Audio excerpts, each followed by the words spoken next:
सन वाले, क्योंकि सन जो आदेश आदेश से उपदेशाभावात, आदेश कहते हैं उपदेश नहीं, भाष्यकार ने इनके मत में उपदेश हो जाएगा और भाष्यकार ने कहा उपदेश नहीं, क्योंकि स्थानीय और आदेश जो है स्थानीय से पूर्वी ज्ञात हो, क्योंकि स्थानीय के स्थान में हमने केवल सुरक्षा की, सूत्रार्थ किया, अतिरिक्त का विधान अपूर्व का विधान नहीं किया, अनुवाद मात्र होने से स्थानीय से अपूर्वता मैंने आनपूर्वी ज्ञात है, ज्ञातानपूर्वी का विधान होने के कारण उसमें उपदेशता नहीं है, इसलिए जो है भाष्य से विरोध है।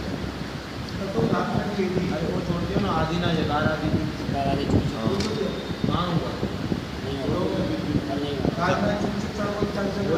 इदानीं भवान् वदतु आदिना तस्य तात्पर्यम्। तर्हि आदिना इत्यस्य आशयः इत्यत्र कः दोषः कश्च लाभः?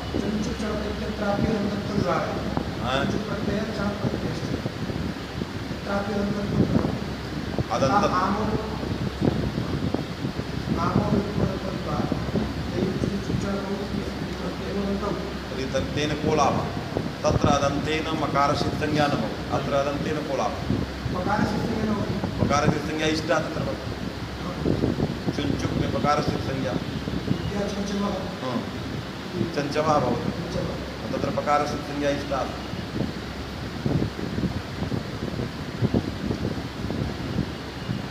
चणा तर्हि अदन्तत्वेन को लाभः?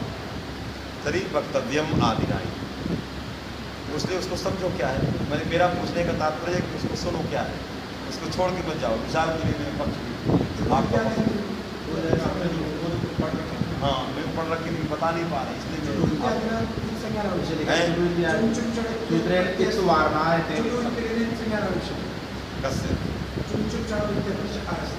तरी किं करनी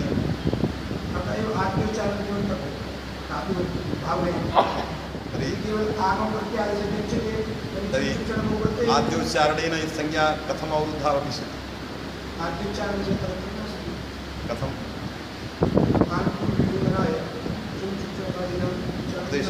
उपदेश आनपूर्वी चुनो, ये तो आनपूर्वी जैसे सन आनपूर्वी, ये भी आनपूर्वी। तरी चुटु सूत्रेण चकार संज्ञा से प्रत्यस्य इसमें उसको सुनो क्या है, इसलिए कि एक एक अक्षर मत छोड़ो, एक अक्षर भी छोड़ने लायक नहीं है।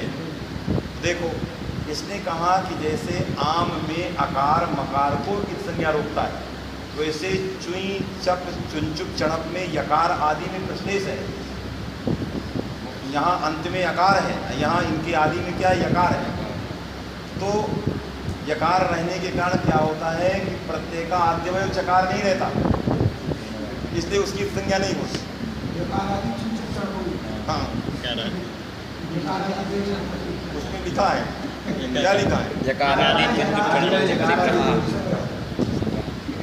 ग्रंथ लिख रहा है यकारादि, ये द्विवचन है, यकारादि यकारादि चुनचुप चणपौ, ये चुनचुप चणपौ यकार आदि है, इनके आदि में यकार है, तो चुप नहीं लगा क्योंकि उसको उपदेश का आद्यवय चकार चाहिए, उपदेश का आद्यवय, इसलिए आद्यवय बार तो वहाँ देखो तब बोलो, समझे कि नहीं? ये प्रत्यय उपदेश में यकारादि है, चकारादि नहीं, इसलिए यकारादि होने के कारण यहाँ चकार की संज्ञा नहीं होती।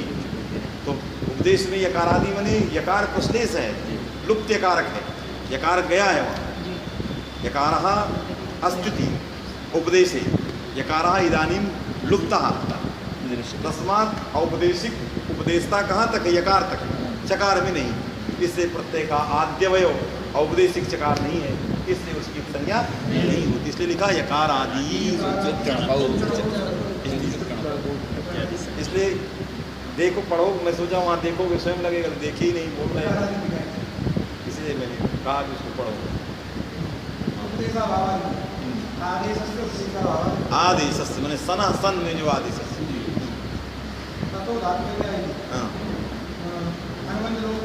पहला अनुबंध लोप बन इया का लोप ततो धातु तो धातु से लोप नहीं हुआ, लविता पविता बन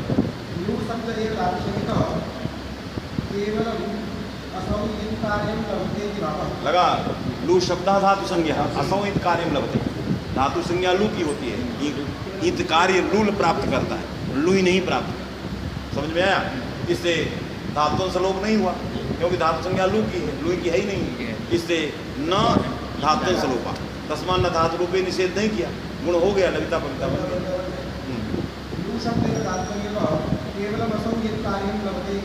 हाँ, असौ मने इया रहता, इया रहता लू इत कार्यम लभते।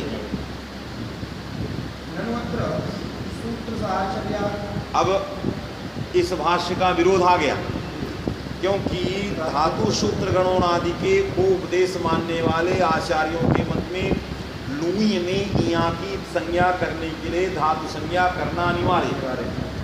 तो जब लुई इत्याकारक धातु संज्ञक होगा तभी इया की संज्ञा होगी, और जैसे ही लुई की धातु संज्ञा करके संज्ञा करोगे तो धातु स्वरूप हो गया, धातु हो गया लुई, उसका अंश हो गया इया, उसको लग जाएगा न धातु रूपे आर्थ, धातु स्वरूपे गुणवृत्ति न होता, तो गुण नहीं होगा तो लविता नहीं बनेगा। ये भाष्य जो है विरुद्ध हो जाएगा। इनके मत में उपदेश का अर्थ जो कहते हैं धातु सूत्र गणों आदि, इनके मत में ये भाष्य विरोध हो जाएगा। जो उपदेश का अर्थ धातु सूत्र गणों, शास्त्र नहीं, अभी शास्त्र की कोई चर्चा नहीं, शास्त्र तीसरा मत है। पहला मत है धातु सूत्र गणों आदि, दूसरा मत है आद्योच्चारण, तीसरा मत है शास्त्र। शास्त्र एक स्वतंत्र मत है, उसके मत में परिगणन नहीं है, केवल व्युत्पत्ति है।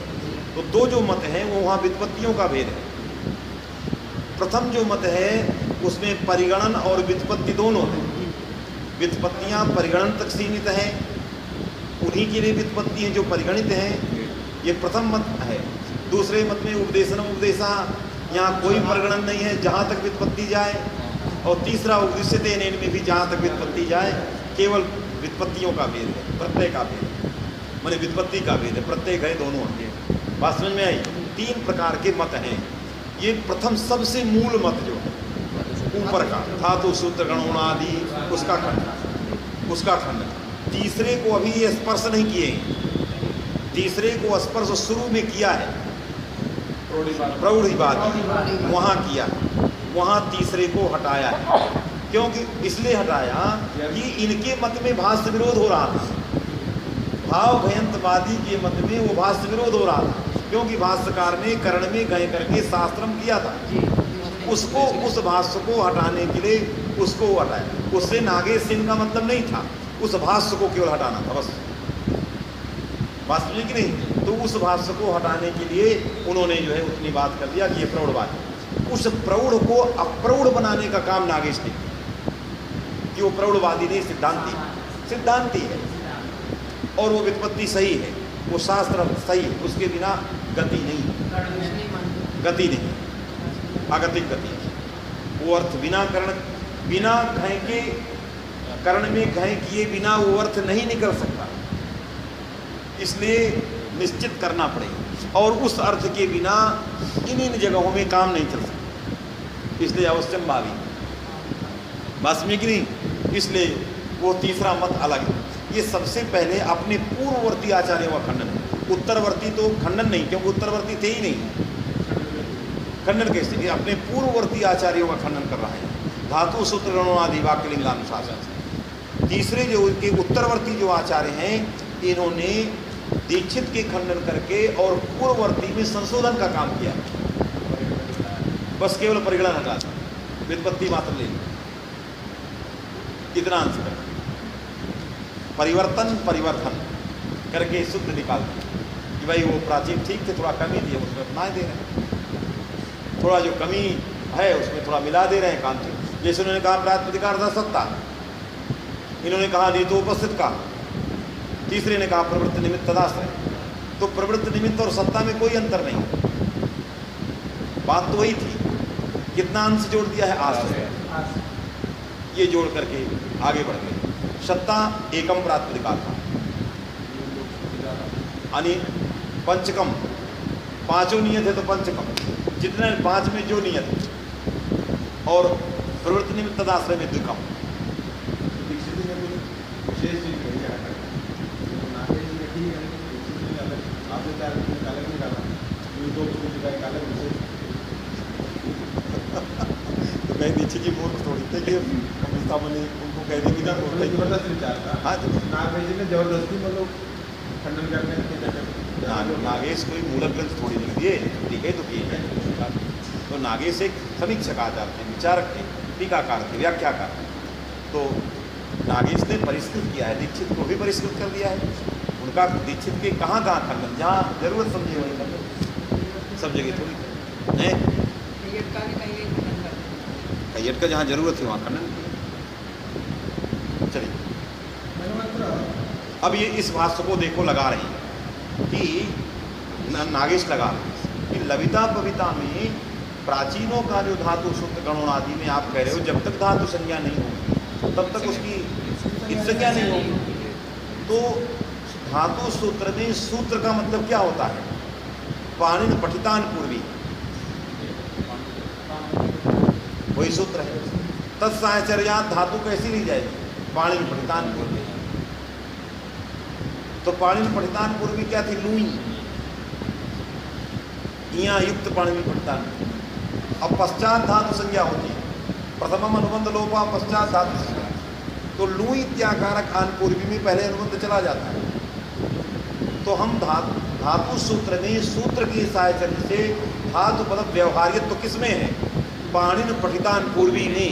पाणिन पठितान पूर्वी अधातु में धातु का व्यवहार क्यों करते हो? धातु घटितत्वान, क्योंकि धातु कौन है? लू। तदघटित कौन है? लू। इसलिए उसको हम धातु का व्यवहार कर देते हैं। बात समझे कि नहीं? पाणिन पठितान पूर्वी जो लुई है ये अधातु है। इस अधातु को धातु क्यों कहते हो? क्योंकि धातु से घटित है। धातु कौन है? लू। तदघटित लुई है।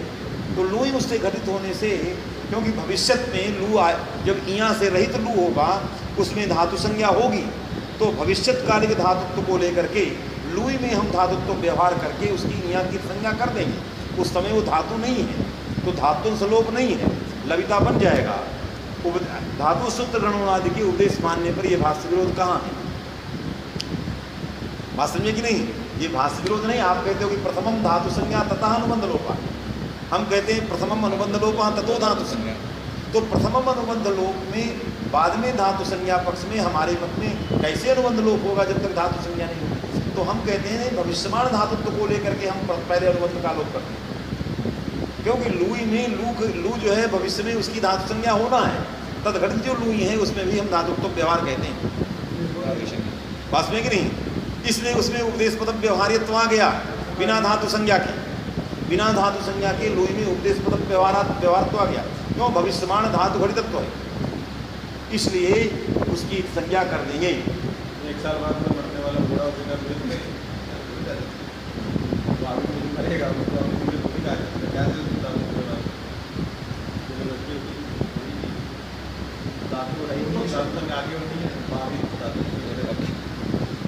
क्या एक साल बाद क्या कह रहे हो? मुझे अपना दृष्टांत एक साल बाद हो गया तो प्रथमम अनुबंध लोप हो जाएगा। हाँ, इसलिए धातुत्व व्यवहारेण इत संज्ञा हो गई, पश्चात धातु संज्ञा होती रहेगी। तच्चते भविष्यमान धातुत्व को लेकर के इदानीम इत संज्ञा करिष्यते। हाँ, तस्मान्न भाष में चलो लिख रहा है सूत्र साहचर्यात् धातु आगम प्रत्यादि शब्देन धातु सूत्र गणोनादि सूत्र साहचर्यात्।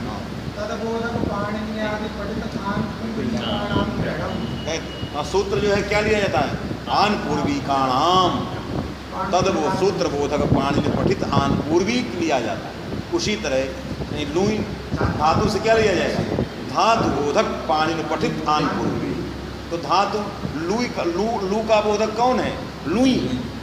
अरे लू का बोध कौन कराता है? लुई। तो तद बोधक लू बोधक धातु बोधक कौन हो गया? लुई। ये पाणिनि पठित आन पूर्वी हुई लुई। न व्यवहार करो तब भी नक्षत्र। जैसे सूत्रबोधक पाणिन पठितान पूर्वी एव सूत्रपदेन गृहीता हो। सूत्रपदेन कस्य ग्रहणम? पाणिन पठिता सूत्रबोधक पाणिन पठितान पूर्वी। सूत्र का बोध कराने वाली पाणिनि प्रदान पूर्वी वृद्रादेश इत्यादि। उसी प्रकार धातु पद से किसका बोध होगा? सूत्र बोध धातु बोधक पाणिनि प्रदान बोध। तो धातु कहाँ है? लुनादि का लू। तदबोधक कौन हो गया? लून। ये यही लूई पाणिनि प्रदान पूर्वी धातु का बोधक शब्द है। यही आन पूर्वी ली गई। इसी का अर्थ है धातु सूत्र गणोनादि के धातु का।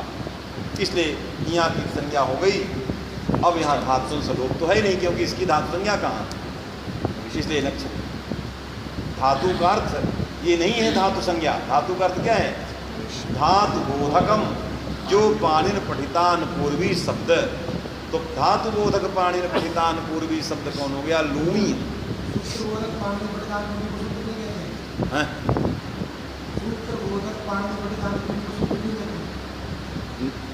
कहते हैं हाँ।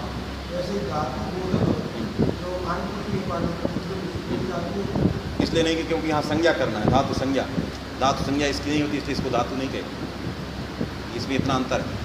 यहाँ भूवादेव धातुआ लगाना, इस आनपूर्वी की धातु संज्ञा नहीं होगी। धातु संज्ञा जो होगी उसको धातु कहें।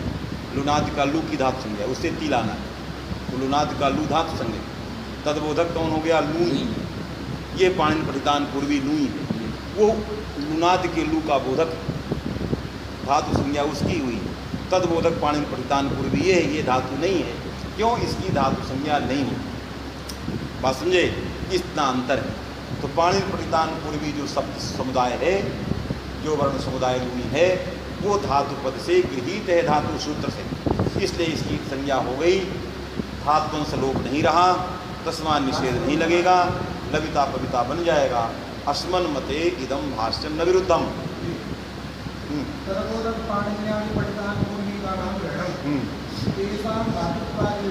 अब यदि कदाचित उसमें धातुत्व व्यवहार करना है, लूई में यदि कदाचित आपको धातुत्व व्यवहार करना, धातु और नाश, यदि धातुत्व व्यवहार करना है तो धातु घटितत्वेन, क्योंकि भावी संज्ञा का विषय कौन है? लू। अतत घटित कौन है? लूई। उसको लेकर के धातुत्व व्यवहार कर सकते हो। लेकिन हमारा जो धातु पद है उसका अर्थ है धातु बोधक पाणिनि पठितान पूर्वी। जो शब्द है उस शब्द के अंत की हम संज्ञा करते हैं, वही हमारा उद्देश्य है। इसलिए धातुओं से लोप विलय नहीं कहा गया। पास में कि नहीं? इसलिए क्षति नहीं।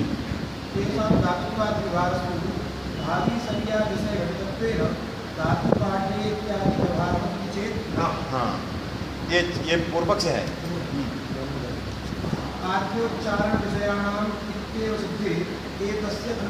अब इतना बड़ा क्लेश क्यों करते हो? क्योंकि धातु के सूत्र के सायस्य से धातु बोधक पाणिनि पठितान पूर्वी एव धातु पदेन ग्रहणम तस्सीत संज्ञा न धातु व्यवहार पश्चात धातु व्यवहार। ये सारा क्लेश करने की अपेक्षा अस्मत् पक्षा स्वीकृतव्या आद्योच्चारण मान लो तो सब कुछ नहीं करना पड़ेगा, क्योंकि धातु संज्ञा करना नहीं, क्योंकि आद्योच्चारण लू ही है। उसकी संज्ञा हो गई, बाद में धातु प्रथम अनुबंध लोपा पश्चात धातु। वास्तव में कि नहीं? प्रथम अनुबंध लोप, हाँ, पश्चात धातु। क्षति नहीं, क्योंकि अनुबंध लोप में हमारा आद्योच्चारण बैठा है, हमें उसके लिए धातु संज्ञा आदि में करने की आवश्यकता नहीं। इसलिए हमारा पक्ष लाघव है। इसलिए एतस्य उपयोग नास्ति। इस प्रकार का क्लेश की उपयोगिता नहीं।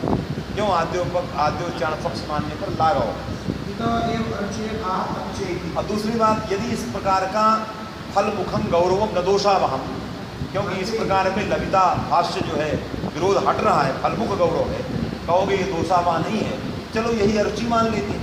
इसी अरुचि के कारण मैंने दूसरा दोष दे दिया। अब पीछे घोषोरे दो अभ्यास लोपस्थ, ये दोष बैठा हुआ है। एतस्य मने एतादृश व्याख्यान से सूत्र साहचर्यात्। इस प्रकार का धातु पद से अर्थ एतस्य उपयोग नास्ति। क्यों? आद्योच्चारण पक्ष स्वीकारे महल्लाघवम तेनैव सर्वंगतार्थम यदि उच्यते फलमुखं गौरवं न दोषावहं तस्मात् इत्यरुचेर आह दोषांतरम अपिचैति।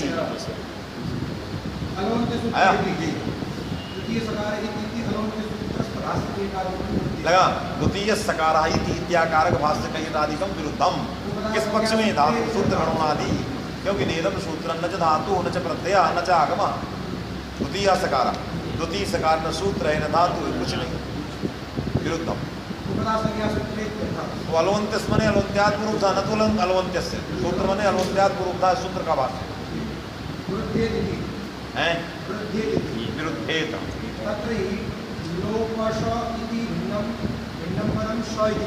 लगा।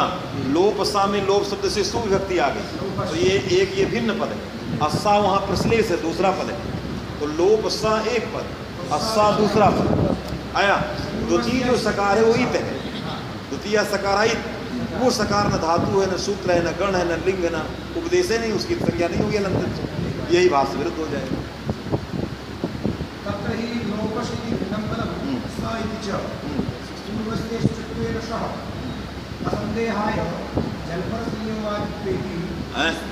क्या पहले क्या लिखा? द्वितीयम पदम सा इति।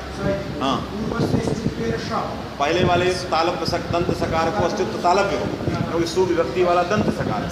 द्वितीय सकार तालव्य सकार, अस्तु स्नास्तु से अस्तित्व हो गया तो वो भी तालव्य। हाँ, लोप सा आ गया।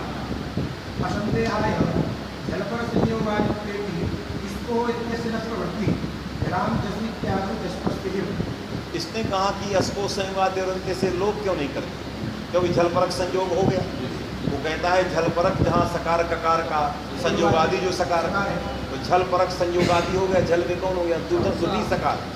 अरे द्वितीय सकार, पहला सा है तालब दंत सकार, दूसरा सा है तालव्य सकार, क्योंकि अस्को का सा दंत सकार है, तो झलपरक जो संयोग का आदि कौन हो गया? दंत सकार, विभक्ति वाला सकार, उस सकार का लोप हो जाए।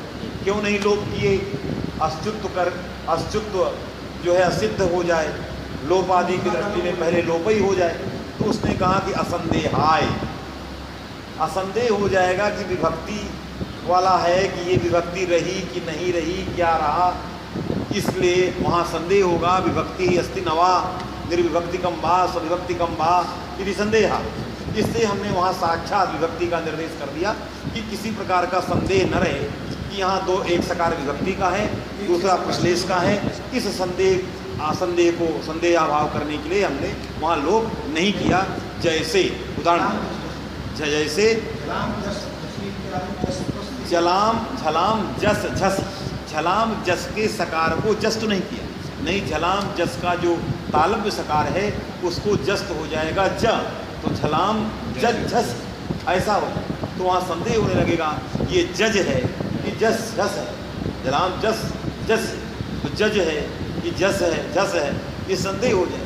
तो जैसे संदेह व्यावृत्ति करने के लिए झलाम जस झसी नहीं, जस के सकार तालव्य सकार को जस तो दंत जकार नहीं किया, उसी प्रकार यहाँ भी इसको संवादेरंते से विभक्ति के सकार को लोप नहीं किया, क्योंकि संदेहो भविष्यति विभक्ति आगता नवा आगता निर्विभक्तिकम वा सविभक्तिकम वा यदि संदेहा तस्मान न लोपः आया।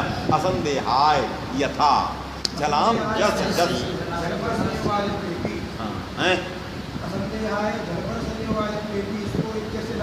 न प्रवृत्ति कथम जस्तस्यु असंदेहाय, जैसे वहाँ जस्ट की प्रवृत्ति नहीं हुई, यहाँ स्को की प्रवृत्ति नहीं हुई, क्यों? असंदेहाय लगा।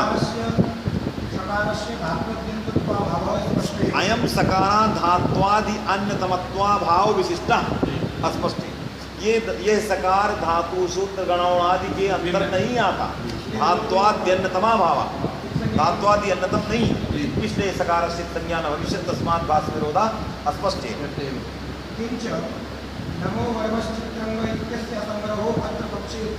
नमो वरि चित्रंग, ये आत्मनेपद करता है, चित्रीय, तो चित्रक धातु से आत्मनेपद करने वाला सूत्र जो किच प्रत्यय करता है, आत्मनेपद किच प्रत्यय, तो नमो वरिवस चित्रंग सूत्र में चित्रंग से जो हमें क्या चलाना है वो नहीं होगा, क्योंकि चित्रंग में नकार कितने नहीं होगी, क्योंकि न धातु है, न सूत्र है, न गण है, न उणादि कुछ नहीं है, तो प्रातिपदिक है। आपके यहाँ तो प्रातिपदिक का परिगणन नहीं, इसलिए इसकी संज्ञा नहीं होगी। तस्मात् चित्रियते भी असंग्रह होते हैं। यदि हम धातु सूत्र गणोनादि वाक्य लिंगानुशासन मानेंगे तो आया, इसलिए इसको नहीं मान सकते।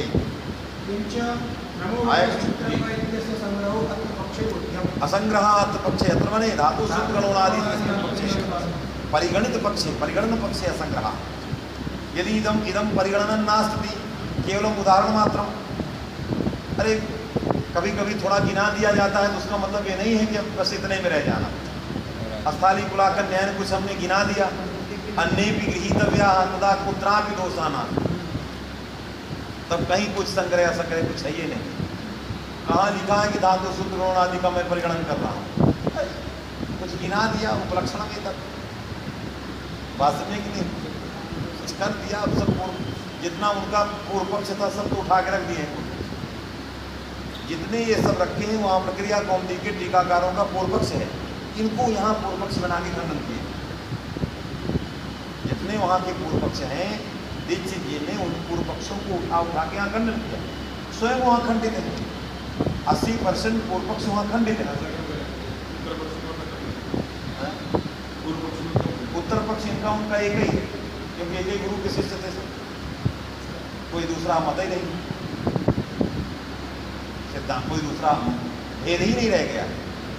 इन्होंने अपूर्वता लाने के लिए जितने पूर्व पक्ष थे उन्हीं को उठा के करना चाहिए। उनको यत्तु, अरे वो स्वयं यत्तु था, मैंने मारे को क्या मारना, वो तो स्वयं मारे थे। बहुत जगहों में ऐसा सब। यदुवीर को हमने जब कराया तो उसको मैंने कहा थोड़ा सुपंडित व्यक्ति को छांटो सब, और उसको छाना 90% वहाँ देखा गया सब ऐसे ही निकल गया। उसकी थीसिस में बहुत कुछ काम अच्छा हुआ, उसकी थीसिस का काम अच्छा हुआ। उसका यत्तु जो है हमने छटवाया समझा, और छटवा के उसको लिखवाया, बहुत काम ऐसा हुआ। तो नवीनता है। अब शब्दरत्न न रहे तो इसमें कुछ है ही नहीं। यदि शब्दरत्न को हटा दें तो इसमें कुछ प्राण ही नहीं। प्रौढ़ मनोरमा अब प्रौढ़ है पूरी तरह से, इस प्राण है शब्दरत्न के कारण उसमें प्राण। प्रौढ़त्व शब्दरत्न कृत ही है, शब्दरत्न कृत प्रौढ़त्व। मूल में विचारे कुछ कहाँ आया, मूल में जो विचार है सब एक जैसे विचार कर दिया, विचार ही कहाँ है। सारा तो शब्दरत्न कार ने खोला है एक एक तत्व और अपनी जोड़ा है, और कुछ उनको हटा के कुछ नई दिशा में ले गए, तब जाके कुछ बड़ा है ग्रंथ। शब्दरत्न हटा दी जाए, सारी टीकाएँ तो शब्दरत्न की हैं, भैरवी सरला भा सब शब्दरत्न की टीका हैं। मूल में कहाँ कोनो टीका, टीका लायक मूल ही नहीं। चलिए एसु एतस्य रूढ़ी, एसु मने धात्वादि अन्नतमेषु, एतस्य मने उपदेशस्य रूढ़ी शक्ति। इन अर्थों में उपदेश की रूढ़ी शक्ति है, अर्थात एतेषु अर्थेषु उपदेश पदम रूढ़म। यदि ये माने तो संज्ञा हो गया, रूढ़ मने संज्ञा, तो उपदेश संज्ञा हो गया। जब संज्ञा हो गया तो शास्त्रकार अनुक्ते। अब ये सब अपने से सब कल्पना किए हैं, वहाँ कुछ नहीं लिखा कि मैं संज्ञा मानता हूँ क्या मान, ये सब अपने से बनाए हैं कि अत्रेदम वक्तव्यम नाद्या नान्त्या, ये सब अपने से कह दिए। मैंने एक व्याख्यान करने की शैली है। इन्होंने कहा कि उन्होंने इतने लिखा धातु सूत्र गणों आदि। अब ये पूछते हैं कि हम आपसे पूछते हैं कि इसको तुम परिगणन मानते हो या व्युत्पत्ति परक मानते हो, हमसे क्यों पूछते हो? आप ग्रंथ देखो, हमने कहीं लिखा ही नहीं। तो कहा नाद्या नान्त्या, हम तो कुछ ना आद्या नान्त्या कुछ कही नहीं। ये पक्षत तो आपने सब बना लिए, हम तो परिगणन कुछ हम उदाहरण मात्र मानते हैं। अरे कुछ उदाहरण दे दिया, बाकी और आ जाएंगे, इस तरह की बहुत सारे आ जाएंगे। मैंने जहाँ भी हमारी इस तरह की व्युत्पत्तियाँ जाती रहें सब आ जाएंगे। हमने कोई व्युत्पत्ति नहीं किया है, धातु सूत्र ऋणादि कुछ उदाहरण दे दिया, हो सकता है ये आद्योच्चारण में ही आ जाए। हमने जो गिनाया है इस आद्योच्चारण का मतलब क्या हुआ? यही आनपूर्वी तो हमने गिनाया है। अरे धातु आनपूर्वी, सूत्र आनपूर्वी, हमने आनपूर्वी को तो गिनाया, तो आनपूर्वियों को गिनाया, इसका मतलब क्या है? अज्ञातानपूर्वियों को मैंने गिना दिया है। तो हमारा भी तात्पर्य अज्ञातानपूर्वी में, गुरु जी ने अज्ञातानपूर्वी पढ़ाया, इन्होंने उसका अनुवाद कर दिया आद्योच्चारण, और आद्योच्चारण अनुवाद करके कह दिया कि आप तो परिगणन मानते हैं, हम तो पढ़ाया था उदाहरण, और आपने कहा कि इसको आप परिगणन मानते। देख उल्टा चले, इधर लगा दिया। तो ये इसका एतेषु अर्थेषु रूढ़ी, उपदेशस्य रूढ़ी। तो कहाँ यदि रूढ़ी यदि मान लोगे तो स्वयं परिगणन का लाभ हो जाएगा। रूढ़ी जब कह दिया तो इसका मतलब है कि अर्थ विशेष में रूढ़ है, तो परिगणनता का लाभ स्वयं परिगणन से वैयथ्यम, ये सब स्वतः की कल्पना है। ना हमने रूढ़ी न कुछ उदाहरण ताली पुला कन्या ने कुछ बता दिया। नहीं कोई कहते भाई देखो उपदेश का अर्थ जो है अज्ञातानुपूर्वी होता है, जैसे अब आप हमारे आशय को गलत समझ रहे हैं। भाई हमने कहा कि जो अज्ञातानुपूर्वी आचार्यों का है उसी को बताने वाला जो विषय होता है उसी को उपदेश कहते हैं। यदि आचार्य जी ने पढ़ा दिया, गुरु से चेला ने पूछा कि गुरु जी उदाहरण जैसे तुमने कहा धातु है, सूत्र है इत्यादि हैं, उसको आपने श्लोक बना दिया, सब कर दिया, सब जब आजाद कर दिया। बात समझे कि नहीं? ये सब अत्रेदम इदम तदम सब कर दिया। चलिए अब जो लिखा है सब समीक्षा कर सकते हैं। योगश्री पुरस्कारे परिगणनस्य व्यर्थत्वात्, क्योंकि योग अब कहते हैं कि अब योगस्य पुरस्कार, योगस्य यदि योग मानते विपत्ति उपदेशनम उपदेश दे दी यही विपत्ति माना, तो कहते हैं परिगणन क्यों करते हैं? कहाँ पर तो उदाहरणम विपत्ति का भी तो कुछ उदाहरण बताना पड़ेगा। हम कहते हैं पचतीति कह दिए तो पूछना पड़ेगा कि कौन है इनमें। यदि समुदाय बैठा है और महाराज जी कहे पचतीति, कोई ना कहेगा कि कौन, बताना पड़ेगा। तो आपका उपदेशनम उपदेश जो योग है उसको हमने किसी ने पूछा कि इसमें कौन है, यदि हमने उसको बता दिया तो आप कहते हैं परिगणन कर दिया। तो कहा योग से पुरस्कार परिगणन से वैयथ्यम, आपने परिगणन किया हो गया। अरे वो परिगणन किए हैं क्या, आप उसको लगा रहे हैं कि ये परिगणन है, लेकिन यदि आपकी मस्तिष्क में परिगणन है तभी उसका खंडन है। वास्तविक नहीं, उनका मस्तिष्क परिगणन की ओर नहीं है तो सर्वम की खंडन अनर्थकम है। वास्तविक नहीं, तो योगस्य पुरस्कारे यदि अयं शब्दः योगा व्युत्पत्तिं पुरस्कृत्य प्रवर्तते तदा धातु सूत्रगणोनादि इत्यादि यत् किमपि परिगणितं तत् सर्वथा व्यर्थम् इति भवद्भिः प्रतिपाद्यते। नास्माभिः किमपि परिगणितं, केवलं छात्राणां बोधयितुं तत्र केवलम् उदाहरणम् अस्माभिः प्रस्तुतं, न किमपि परिगणनम् अस्माभिः कृतम्। इदं श्रृंगं गृहीत्वा न परिगणितम् अस्माभिः, इदमेव श्रृंगं गृहीत्वा न परिगणितम् इदमेव, किन्तु भवद्भिः उच्यते इदं परिगणितम् उच्यता नास्ति मदीयं तात्पर्यम्। न तु रूढ़ी परिगणन में धात्वादि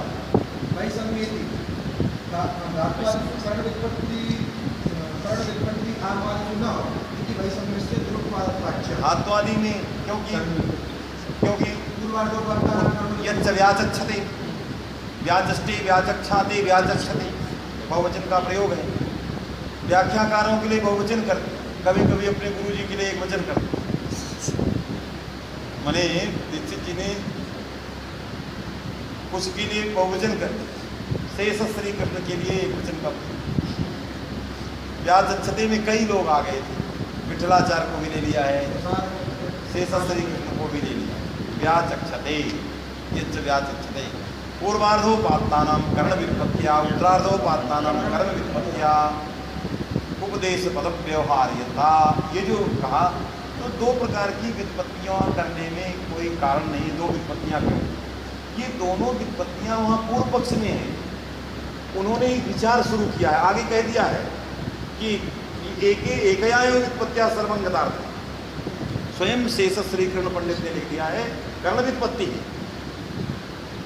उस जिसको नागेश ने पकड़ा है।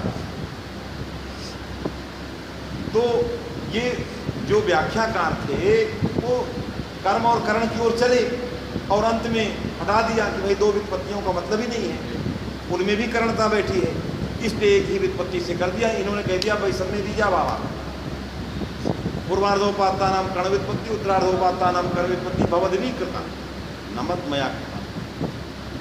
मया तो विचार प्रसंगे हम आसम कि कर्म व्युत्पत्ति कदाचित भवितुमर्हति न वा, सर्वेष्वर्थेषु कर्ण व्युत्पत्ति सर्वेष्वर्थेषु कर्म व्युत्पत्ति इति विचार, या पूर्वार्धे कर्ण व्युत्पत्ति उत्तरार्धे कर्म व्युत्पत्ति विचार प्रसंगे आमासम सिद्धांत पक्ष अस्माकम अन्य वर्तते किंतु अस्माकम यहाँ पूर्व पक्ष आसीत् विचार से पूर्व पीठिका आसीत् तामेव पीठिका आसीत् भवद्भिरपि विचारः क्रियते अस्माकं सिद्धान्तः कर्ण व्युत्पत्ति सर्वेषु पदार्थेषु इदम्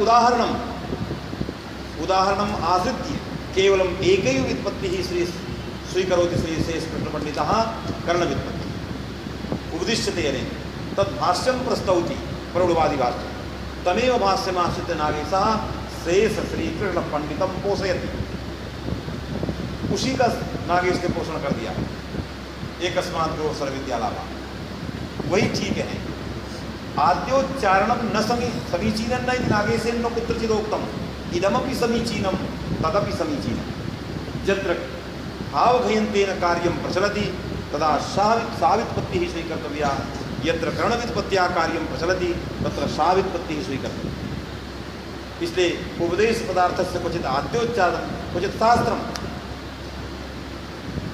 ये दोनों सिद्धांत हैं ऐसा नहीं कि उसको हटा ही दिया वास्तव में कि नहीं क्वचित आद्य क्यों आदेश उपदेश सूत्रे सर्वैरेव स्वीक्रियते आद्योच्चारण अत्र न स्वीक्रियते उन्होंने कहा सर्वसम्मतत्व अरे वो हम भी मानते आप स्थानीय सूत्र में स्वयं भाष्यकार लिखते हैं यह निमित्त वैकल्य प्रयुक्त उपदेशा प्रवृत्ति ही जिस निमित्त के वैकल्य से उपदेश मने शास्त्र की अप्रवृत्ति है वहाँ उपदेश का आद्योच्चारण और उपदेश बने शास्त्र क्योंकि भाष्यकार लिखते हैं जिस निमित्त के अभाव से शास्त्र नहीं लगता तो उपदेशा प्रवृत्ति ही उपदेश बने क्या करोगे वहाँ आप तो कहते हो उपदेश का अर्थ करना होता ही नहीं शास्त्र होता ही नहीं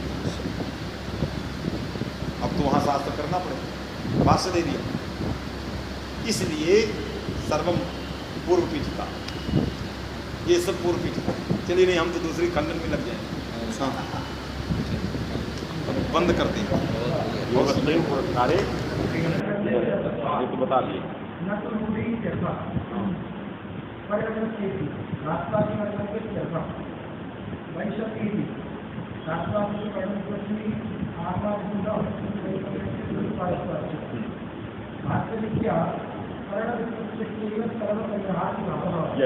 अब यही सिद्धांत नागेश का है बात में देश पर खंडित हो गया क्योंकि वो भाष्य रीत्या यही कर्ण व्युत्पत्ति से पूर्वार्ध उत्तरार्ध सभी संग्रह होते और कर्ण व्युत्पत्ति इन्हीं के लिए कोई जरूरी नहीं अन्न का भी संग्रह अन्न के संग्रह में शेखर का तात्पर्य सब आ गया मैंने से यावत चीजें ले लो ये भी ले लो इसीलिए कहा कि उत्तरार्धोपात्ता नाम कर्ण व्युत्पत्ति ही पूर्वार्धोपात्ता नाम कर्ण व्युत्पत्ति ही वैषम्य बीजा भाव कर्ण व्युत्पत्ति सर्वा सर्वेषां गतार्थत्वम पूर्वार्धोपात्ता नाम उत्तरार्धोपात्ता नाम सब कुछ गतार्थ हो जाए और इतना तो प्राचीनों का मत था अतिरिक्त जो था उस शेखर कार्य का उससे भी अतिरिक्त भी हो सकता है क्योंकि यह कर्ण व्युत्पत्ति योग रूढ़ नहीं है ये शब्द योग रूढ़ नहीं है योग रूढ़ का मतलब होता है अवयवार्थ संवादी समुदाय अब संबलित नहीं संवादी संबलित और संवादी नहीं क्यों जहाँ संबलित होता है वो यौगिक रूढ़ कहा जाता है योग रूढ़ यौगिक रूढ़ ये दो अलग अलग शब्द हैं अश्वगंधा योग रूढ़ नहीं है यौगिक रूढ़ क्योंकि अश्वगंधा जो औषधि विशेष है और जो उसका बाजशाला औषधि विशेष में वो रूढ़ है और बाजशाला उसका यौगिक है योगार्थ है ये योगार्थ और रूढ़ार्थ दोनों में संवाद नहीं है विरुद्धार्थ औषधि का बाजशाला के साथ कहीं कोई समन्वय नहीं तो जहाँ समुदायार्थ का अवयवार्थ के साथ विसंवाद है संवाद बिल्कुल नहीं हो सकता अन्वय की बिल्कुल सामर्थ्य नहीं है उन शब्दों का नाम यौगिक है यौगिक रूढ़ है उसका नाम क्या है यौगिक और जहाँ समुदायार्थ अवयवार्थ का संवाद हो सकता है उसमें अवयवार्थ समुदाय में घटित हो सकता है समन्वय बन सकता है जैसे पंकज का जो समुदायार्थ है कमल उस कमल में जो अवयवार्थ पंख यदि कर्तृत्व है वो समन्वित होता है, इसलिए इसको योग रूढ़ कहते हैं। तो उपदेश शब्द यदि योग रूढ़ होगा तो उसका उपदिष्टते अनेन यह योग और धातु शुद्ध इतना ही लिया जाएगा, क्योंकि वो उसमें संबलित। नागेश ने कहा कि नहीं, रूढ़ नहीं है, न योग केवल योग है। जैसे दीक्षित ने कहा केवल योग आगे उच्चारण, इसने इन्होंने कहा केवल योग, रूढ़ के प्रति कुछ नहीं। और इसको एक दिंगमात्र, उस वित्पत्ति का दिंगमात्र, दिंगमात्र माने एक दिशा, एक दिशा, जैसे कह देते हैं संपूर्ण विचार की दिक्, एक दिशा है, यहाँ तक कर दिया। विचिंतयन्तु, इसके बाद विभावयन्तु, विचिंतयन्तु, आगे तक एक दिक्, एक दिशा। बात में है कि नहीं? तो वही उन्होंने लिखा कि सभी पदार्थों का हम कर्ण वित्पत्ति से यथार्थ कर सकें। आया नहीं आया?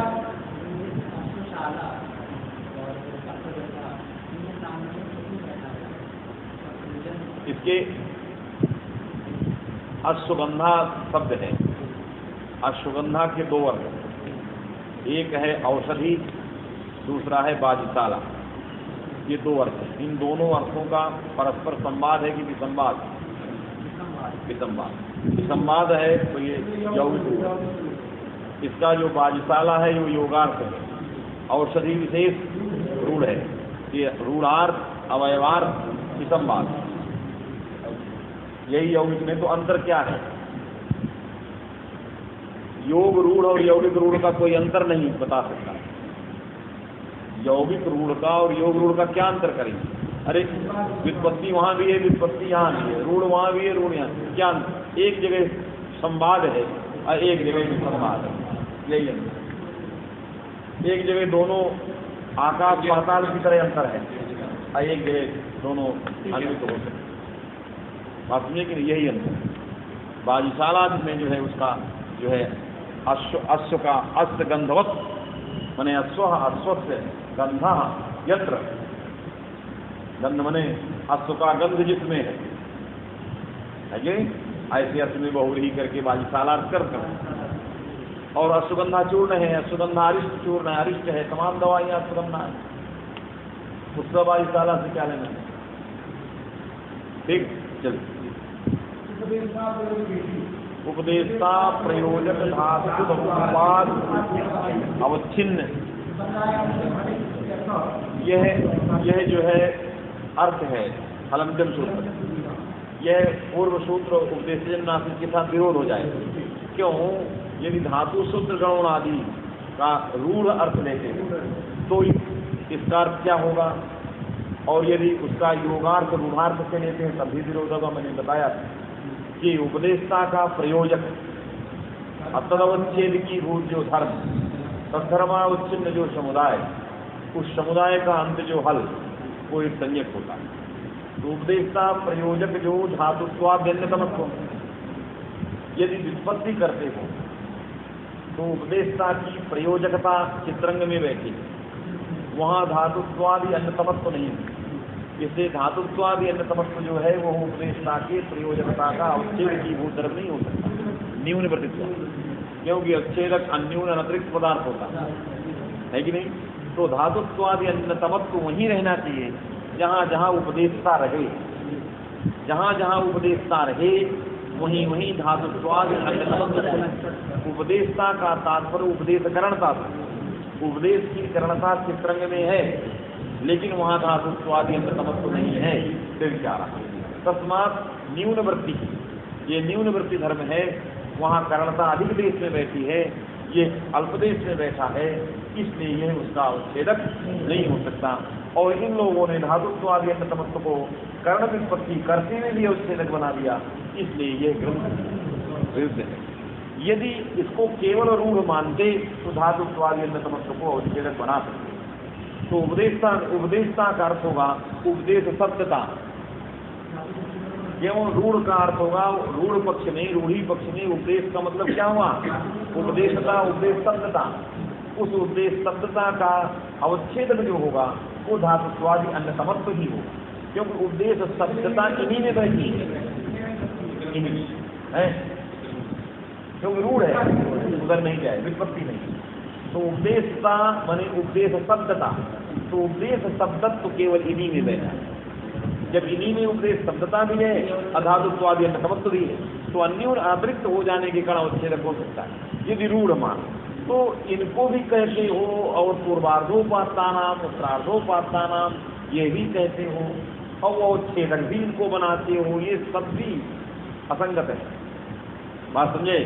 या तो उपदेश करणता मानते हो तो अन्योन्यवृत्ति धर्म है एक, यदि रूढ़ मान लिया, इन्हीं को मान लो, तो विपत्ति क्यों करते हो कि पूर्वार्धोपात्ता नाम कर्ण विपत्ति, उत्तरार्धोपात्ता नाम करने, तो ये भी असंगत। तो या तो रूढ़ मानकर इस ग्रंथ को लिखो, या विपत्ति लभ्य मानो तो ये ग्रंथ को हटाओ फिर यहाँ धातुत्वाद आया। यही विरोध का कारण है, वही लिख रहे योग मात्र स्वीकार न रूढ़ा। यदि उपदिश्यते अनेन, इस प्रकार का योग मात्र स्वीकारे, उपदिश्यते अनेन इति उपदेश में उपदेश संस्कार हुआ, उपदेश करणता, उपदेश करणता उच्छेद की भूतो धर्म धातुत्वात् जन्नतमत्वं भवितुं नार्हति। क्यों? न्यून वृत्तित्वात्, न्यून वृत्तित्वात्, ये न्यून वृत्ति धर्म नहीं समझे हैं? ये धातुत्वाद जन्नतमत्वं न्यून वृत्ति अल्पे तिष्ठति, अधिक नहीं है। आपने प्राथमिक प्रकरण किया ही, तो विपत्ति लोगे तो इनसे अतिरिक्त में बैठी है वो, तो उपदेशता इत्यस्य अर्था उपदेश करणता, तत्प्रयोजकता, तत्प्रयोजक उपदेशता की करणता का प्रयोजक धातुत्वाद समस्त ये धर्म ही नहीं हो सकते। न्यूनवर्तित्वाद आपने बना दिया है, दो से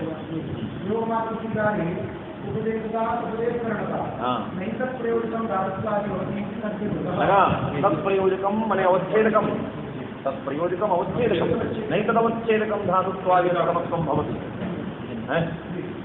अरे घट जो है, घट जो पदार्थ है, उस पदार्थ का प्रयोजक कौन है? घटत्व की, वही घट पदार्थ का जो व्यवहार होता है उसका प्रयोजक घटत्व ही है।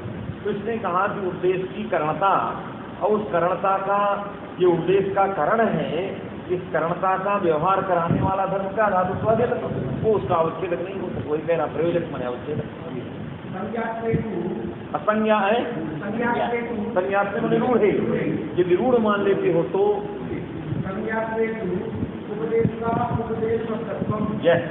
संज्ञा रूढ़ मानोगे तो उपदेशता केवल इन्हीं में रहेगी, धातु इन्हीं में रहेगी।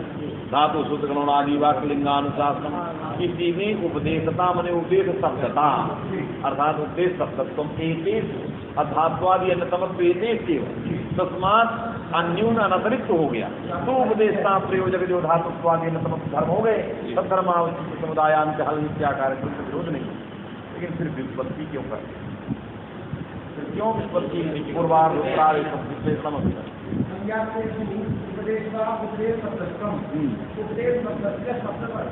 क्यों रूढ़ी संज्ञा पक्ष में उपदेश सत्ता शब्द परा, रूढ़ शब्द है वो शब्द परक है, न कर्ण परा। रूढ़ पक्षे उपदेश शब्द कर्ण पर न अभी तो शब्द परा, संज्ञा पर, संज्ञा अपना स्वरूप परक, जैसे वृद्धि पर स्वरूप परक, उसी तरह उपदेश शब्द स्वरूप परक, उपदेश और उसमें तो लगा उपदेश शब्दत्व, और उस उपदेश शब्दता का अवच्छेदक धर्म धातुत्वाद यही उसके व्यवहार का कारण है, रूढ़त्व है। क्यों? उपदेश शब्दत्व, यह उपदेशता माने उपदेश शब्दता, और तद ये रूढ़्यर्थ, और रूढ़्यर्थता का अवच्छेद की भूत धातुत्वाद क्योंकि उपदेश शब्दा रूढ़ा, रूढ़्यर्थता इनमें बैठी है। उपदेश शब्दा रूढ़ा, रूढ़्यर्थता एतेषु अतदवच्छेदक एतदन्यतमत्वं, तो न क्वचित अन्यूनातिरिक्त हो गया, तदवच्छेदकम भवितुमर्हति। आया कि नहीं?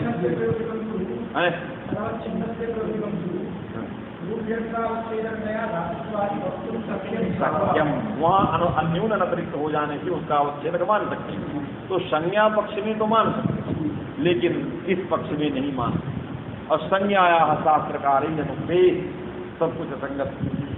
तो न तो तुम व्युत्पत्ति कह रहे हो, न तो संज्ञा कह रहे हो, इसलिए जो है पूरा का पूरा ग्रंथ कह रहा हूँ अक्षर है, ठीक नहीं है। मेरा वाला साफ साफ चलो देशा आद्योच्चार अपने वाले तेरा साफ हैं।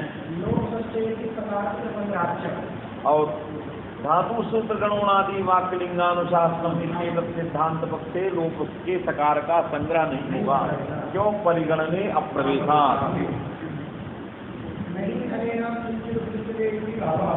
क्यों? उसने कहा कि पूर्वार्धोपात्ता नाम कर्ण व्युत्पत्ति, पूर्वार्धोपात्त को कर्ण व्युत्पत्ति से लेते। यदि हम इसको उपदेश शब्द को केवल कर्ण परक माने तो क्या संग्रह हो सकता है? ना इसके मतलब हमने इसको हटा दिया धातु सूत्र। अब दो पक्ष लड़े, उपदेशनम उपदेशा उपदिश्यते नहीं उपदेशा, उपदिश्यते नहीं उपदेशा में लोग उसके सकार का प्रशिष्ट सकार का संग्रह कैसे? क्यों? उपदेश की करणता उसमें नहीं कहा, नहीं सकारे न उपदिश्यते।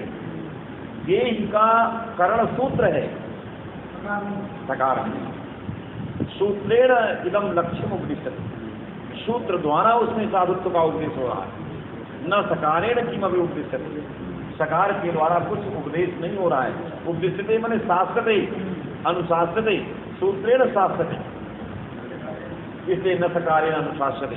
इसलिए शासन करणत्व जो है सकार में नहीं, सूत्र में शासन करना है। इसलिए शासन करणत्वाभाव कर्ण व्युत्पत्ति से जो है यहाँ गृहीत नहीं हो। यदि धातु सूत्र के सूत्र माने उपदिश्यते पूर्वार्धोपात्ता नाम की उपदिश्यते से ले लें तो उपदिश्यते से सूत्र लिया जाता है, क्योंकि सूत्र ही शासन का कर्ण है। नहीं सकारेण किमपि शासन भवति तस्मात् न पूर्वार्धोपात्ता नाम कर्ण व्युत्पत्त्या जस्य सूत्रस्य ग्रहणम सूत्र पदेन सकारस्य ग्रहणम भवितुं नार्हति। बात में आई नहीं, क्योंकि नहीं सकारेण किमपि अनुशास्यते सूत्रेण एव अनुशास्यते। सूत्रे शासन करणत्वम पूर्वार्धोपात्तानाम कर्ण व्युत्पत्त्या। शेखरकार की मत में क्या होगा वो आगे बताए। नहीं किंचित उपदिश्यते अनेन, यदि उपदिश्यते का अर्थ कर उपदिश्यते अभी तक था शास्त्रते, उपदिश्यते शास्त्रते अनेन उपदेशा शास्त्र, जो शासन का करण था उसको उपदेश कहते। अब कहा उपदिश्यते ज्ञाप्यते अनेन, यदि इसका ये अर्थ समझा जाए, कौन जो मूल में व्युत्पत्ति है पूर्वार्धोपात्ता नाम कर्ण व्युत्पत्ति है, क्योंकि उन्होंने शास्त्र नहीं लिखा है, उन्होंने केवल व्युत्पत्ति की है। ये शास्त्रते नागेश का शास्त्र था, उन्होंने कहा पूर्वार्धोपात्ता नाम कर्ण व्युत्पत्ति है।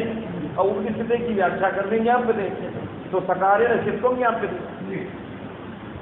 अरे सकारेण किम ज्ञाप्यते? सिद्ध, सकार तो सिद्ध को बता रहा है। यदि सकार नहीं होता तो सिद्ध का ज्ञान कैसे होता? तो सिद्ध का ज्ञापक है, तो ये भी उपदेश है, ये भी उपदेश है। वास्तविक नहीं उपदिश्यते यथा सूत्रेण ज्ञाप्यते तथैव सकारेणापि ज्ञाप्यते। तस्मात् संग्रहः यदि उपदिश्यते अनेन व्युत्पत्तेः आशयः।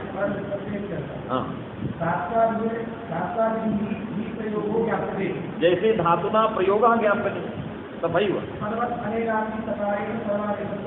सिद्धम मैंने सर्वाधिक, तो सकारेण सर्वाधिकत्वम सिद्धम मैंने सर्वाधिकत्वम ज्ञापते सकार के द्वारा है। तो सकार का संग्रह हो गया, तो इसी अर्थी से दूसरा दोष देंगे।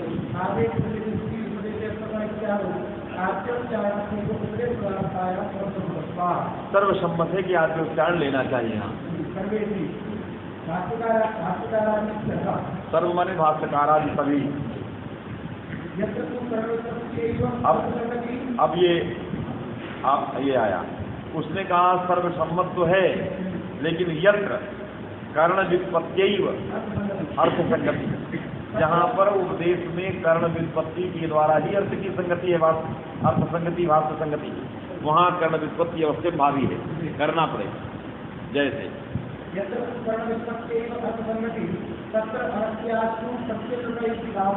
इससे अगत्या गति कोई विरह नहीं, कोई गति नहीं है, वहाँ निश्चित अगतिक गति मान करके भाव में कर्ण में घय प्रत्यय करना पड़ेगा। तो जहाँ अगत्या गति नहीं है, यहाँ कह रहा है गति है। कहाँ? उपदेश के जब नासिक में गति है, उपदेशनम उपदेशा से सब काम चल रहा। जिन जगहों में गति नहीं है उन जगहों में अगत्या हम भाव में घई प्रत्यय विचित्र जी कहने में स्वीकार कर सकता हूँ। जहाँ गति नहीं, कहाँ भैया गति नहीं बोलो? कहाँ? स्थानीय मदादेशो नल विधो सूत्र का एक भाष्य है जहाँ कोई रास्ता नहीं, बिना कर्ण घई के संगत नहीं होता है कि नहीं? वहाँ आपने प्रौढ़वादी नहीं कहा, वहाँ सब रहित कर। कहाँ? यद निमित्त वैकल्य प्रयुक्त उपदेशा प्रवृत्ति, ये बात। जिस निमित्त के अभाव के कारण शास्त्र नहीं लगता, जैसे राम या में यकार में सुप्त रूप निमित्त के अभाव के कारण सुविचार नहीं लगता, तो वहाँ यद निमित्त वैकल्य प्रयुक्त उपदेश से अप्रवृत्ति। तो उपदेश माने शास्त्र, तो उपदेश का अर्थ शास्त्र कैसे करो? अगत्या कोई रास्ता नहीं। तो वहाँ कहो उपदिष्टते शास्त्रते अनेक उपदेशा शास्त्रम करणे घई प्रत्यय अगत्या। उसने कहा वहाँ अगत्या में उपदेश में घई प्रत्यय मानूंगा। तो जब मानोगे उसी को नागेश ने कहा कि यहाँ भी वही रास्ता है। क्यों? शास्त्र रूप अर्थ निकालने के लिए उपदेश जन्मासी के सूत्र में भगवान भाष्यकार ने उपदेशकार को उपदेश ने जो न्यासी अर्थ को लाने के लिए शास्त्र अर्थ निकाला है, उस अर्थ के निकालने के लिए कोई रास्ता नहीं, जैसे यहाँ कोई रास्ता। इसलिए कोई गति न होने के कारण अत्रात वही गति लेना पड़ेगा। अगत्या आपको भाव करण में घई प्रत्यय करना पड़ेगा, उपदेश का शास्त्र करना पड़ेगा। तो उपदेश से किम अभ्रापः, ये वारण हो जाएगा। क्यों? यह शासन करण तो नहीं है, कर्मता वैसी कर्मता है, तो स्वयं वारण हो जाएगा। प्रत्यक्ष माख्यानम फिर सांकर्य आसंख्य उपदेश ने कर्ण से वारण कर, सांकर्य आसंख्य लक्षणा नहीं किया, उपदेश ने किया। और उपदेशनम शास्त्रम, तो ये जो अभ्राप है वो शासन में नहीं आता है, ये पूरा का पूरा अगत्याभास लग जाएगा। इसलिए कर्ण व्युत्पत्ति करना यहाँ अनिवार्य है, इतना विशास है।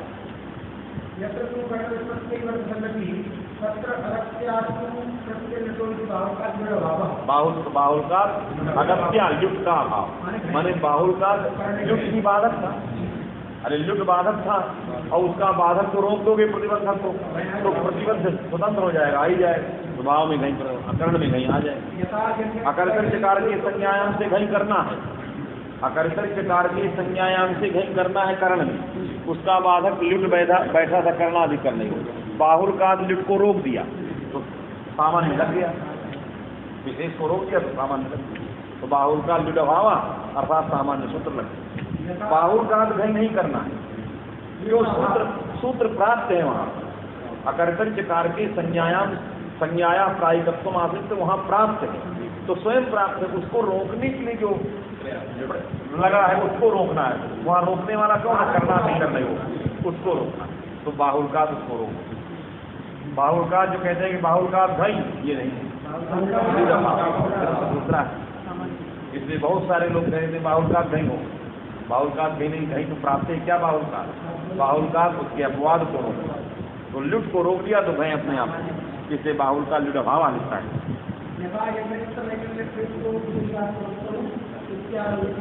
यथा यहाँ कोई रास्ता नहीं था, बाहुल का लुट रोक दिया तो अवसर भी शास्त्र की हो, अकर्षण चकार की संज्ञायाम शास्त्र प्रवृत्ति की वो हो गई, इसलिए यहाँ भी बन गया वहाँ भी बन गया।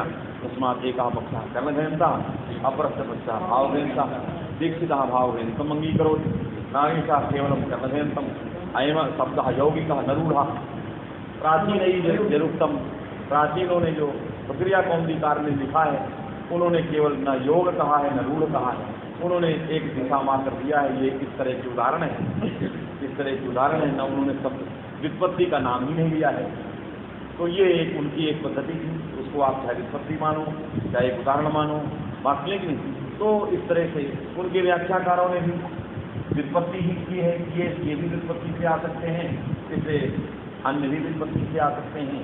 तो प्राचीन आचार्यों का तात्पर्य जो है, दीक्षित के पूर्ववर्ती आचार्यों का तात्पर्य भी कर्ण व्युत्पत्ति में है, उत्तरवर्ती आचार्यों का तात्पर्य कर्ण व्युत्पत्ति में है, बाहुल का लुट अभाव में है, दीक्षित का तात्पर्य जो है लुट बाधक बैठा है, इससे घई भाव में है, और एक एक नए पद शुरू कर दिए, उपदेशाद्योच्चार, उपदेश, क्योंकि ये भी कोई प्रसिद्ध स्थल था। आदेश उद्देश्य अतीत में, उद्देश्य अर्थता में, आदेश धातु है में, सर्वत्र यह आद्योच्चारणम जो प्रसिद्ध है, उस प्रसिद्ध को यहाँ भी ले लिया है, और शास्त्र भी प्रसिद्ध है उसको भी उन्होंने यहाँ ले लिया। तो कोई ऐसा नहीं कि नहीं मैं कहीं मिल नहीं रहा था बाजार में तो मैं गया और नई बना के फैक्ट्री से ले आया। ये दोनों चीजें बाजार में प्रसिद्ध थी, केवल चॉइस करना था, बाजार में दोनों मिल रही थी, केवल चॉइस करना था। मेरी इच्छा जो है कर्ण की है और उसकी इच्छा जो है इसकी है, दोनों बाजार में, भाव भी मिल रहा था, भाव भी मिल, कर्ण भी मिल, दोनों मिल, दोनों का शास्त्र में भरपूर व्यवहार किया गया है कि नहीं। तो इसलिए कोई पुत्राद किमपि नूतनत्व ना, केवल संकलन मात्र, ये संकलन है, जहाँ जहाँ आया है उसका संकलन आचार्यों ने किया है, इसलिए प्रशस्त है संकलन अत्यंत प्रशस्त। अभी मैं आपको कहूँ एक अधिक धातुओं के सभी संकलन कर में अनुवाद जो 103 धातुएं हैं उनकी सारी फल की कहाँ कहाँ विशेष बात रुक गया है और वो सब एक संकलन कर, इतना बड़ा काम है, भयानक हो जाएगा और बड़ा काम विज्ञान से कुछ नहीं। अच्छा, उपदेश पूरा हो गया, हलंतिम के अंदर जो उपदेश था वो पूरा हो है। हलंतिम सूत्र था उपदेश पदार्थ, उपदेशाद्योच्चारण, इसका विचार इसमें शास्त्रार्थ होगा। अष्टमी शास्त्रार्थ होगा। उपदेश पदार्थ इदानीं अस्माभिः विचारिता, पुनः सूत्रम यस्मात् सूत्रात् उपदेशपदम अनुवर्तते, मुख्यम यत् सूत्रम तत् सूत्रस्य अर्थः विचार्यते। उपदेशे जन्मासिक, किसी का उपदेश उसमें जाता है क्योंकि अष्टाध्यायी क्रम से विवरण नहीं है, मैंने प्रक्रिया किया। सिद्धांत कौमुदी की टीका है, सिद्धांत कौमुदी में जैसा है उसके अनुसार मूल है, के अनुसार उसकी व्याख्या टीका है। सिद्धांत कौमुदी में जैसा मूल है उससे उसका व्याख्या। सिद्धांत कौमुदी में हलंतिम आ गया, उसमें उपदेश आया, उसके मूल में सिद्धांत में उपदेश आद्योच्चारणम आया, तो आद्योच्चारण को प्रतीक लेकर के अपनी व्याख्या टीका लिख दिया। फिर सूत्र आया, उसके बाद सूत्र आया उपदेशे जन्मासिक, उसकी व्याख्या करने का क्या लिखा, उपदेशे सप्तम्यंतम अच प्रथमांतम अनुनासिक प्रथमांतम इति प्रथमांतम, उपदेशे अच अनुनासिक केवल। यद्यपि अत्र उपदिच्यत्वात् अनुनासिक संज्ञा प्रथमं वक्तुम् उचिता, यद्यपि एतत् सूत्रवाक्यार्थबोधात् पूर्वम् अनुनासिक पदार्थः एतत् सूत्रवाक्यार्थबोधे उपजीव्यम्। क्यों उपदेशे अनुनासिक सूत्र में अनुनासिक पदम प्रविष्टम, तच्च अनुनासिक पदम पारिभाषिकम सांकेतिकम, सांकेतिकस्य पदार्थस्य अर्थम अज्ञापयित्वा तत्पद घटित सूत्र से विचारः सर्वथा अप्रसंग माने असंगता। जैसे हलंतिम सूत्र में हल पदम सांकेतिकम, कस्मिन् अर्थे एतस्य संकेतः इति अज्ञापयित्वा अबोधयित्वा तत्सूत्र विचार सूत्रार्थ विचार प्रसंगः असंगतः।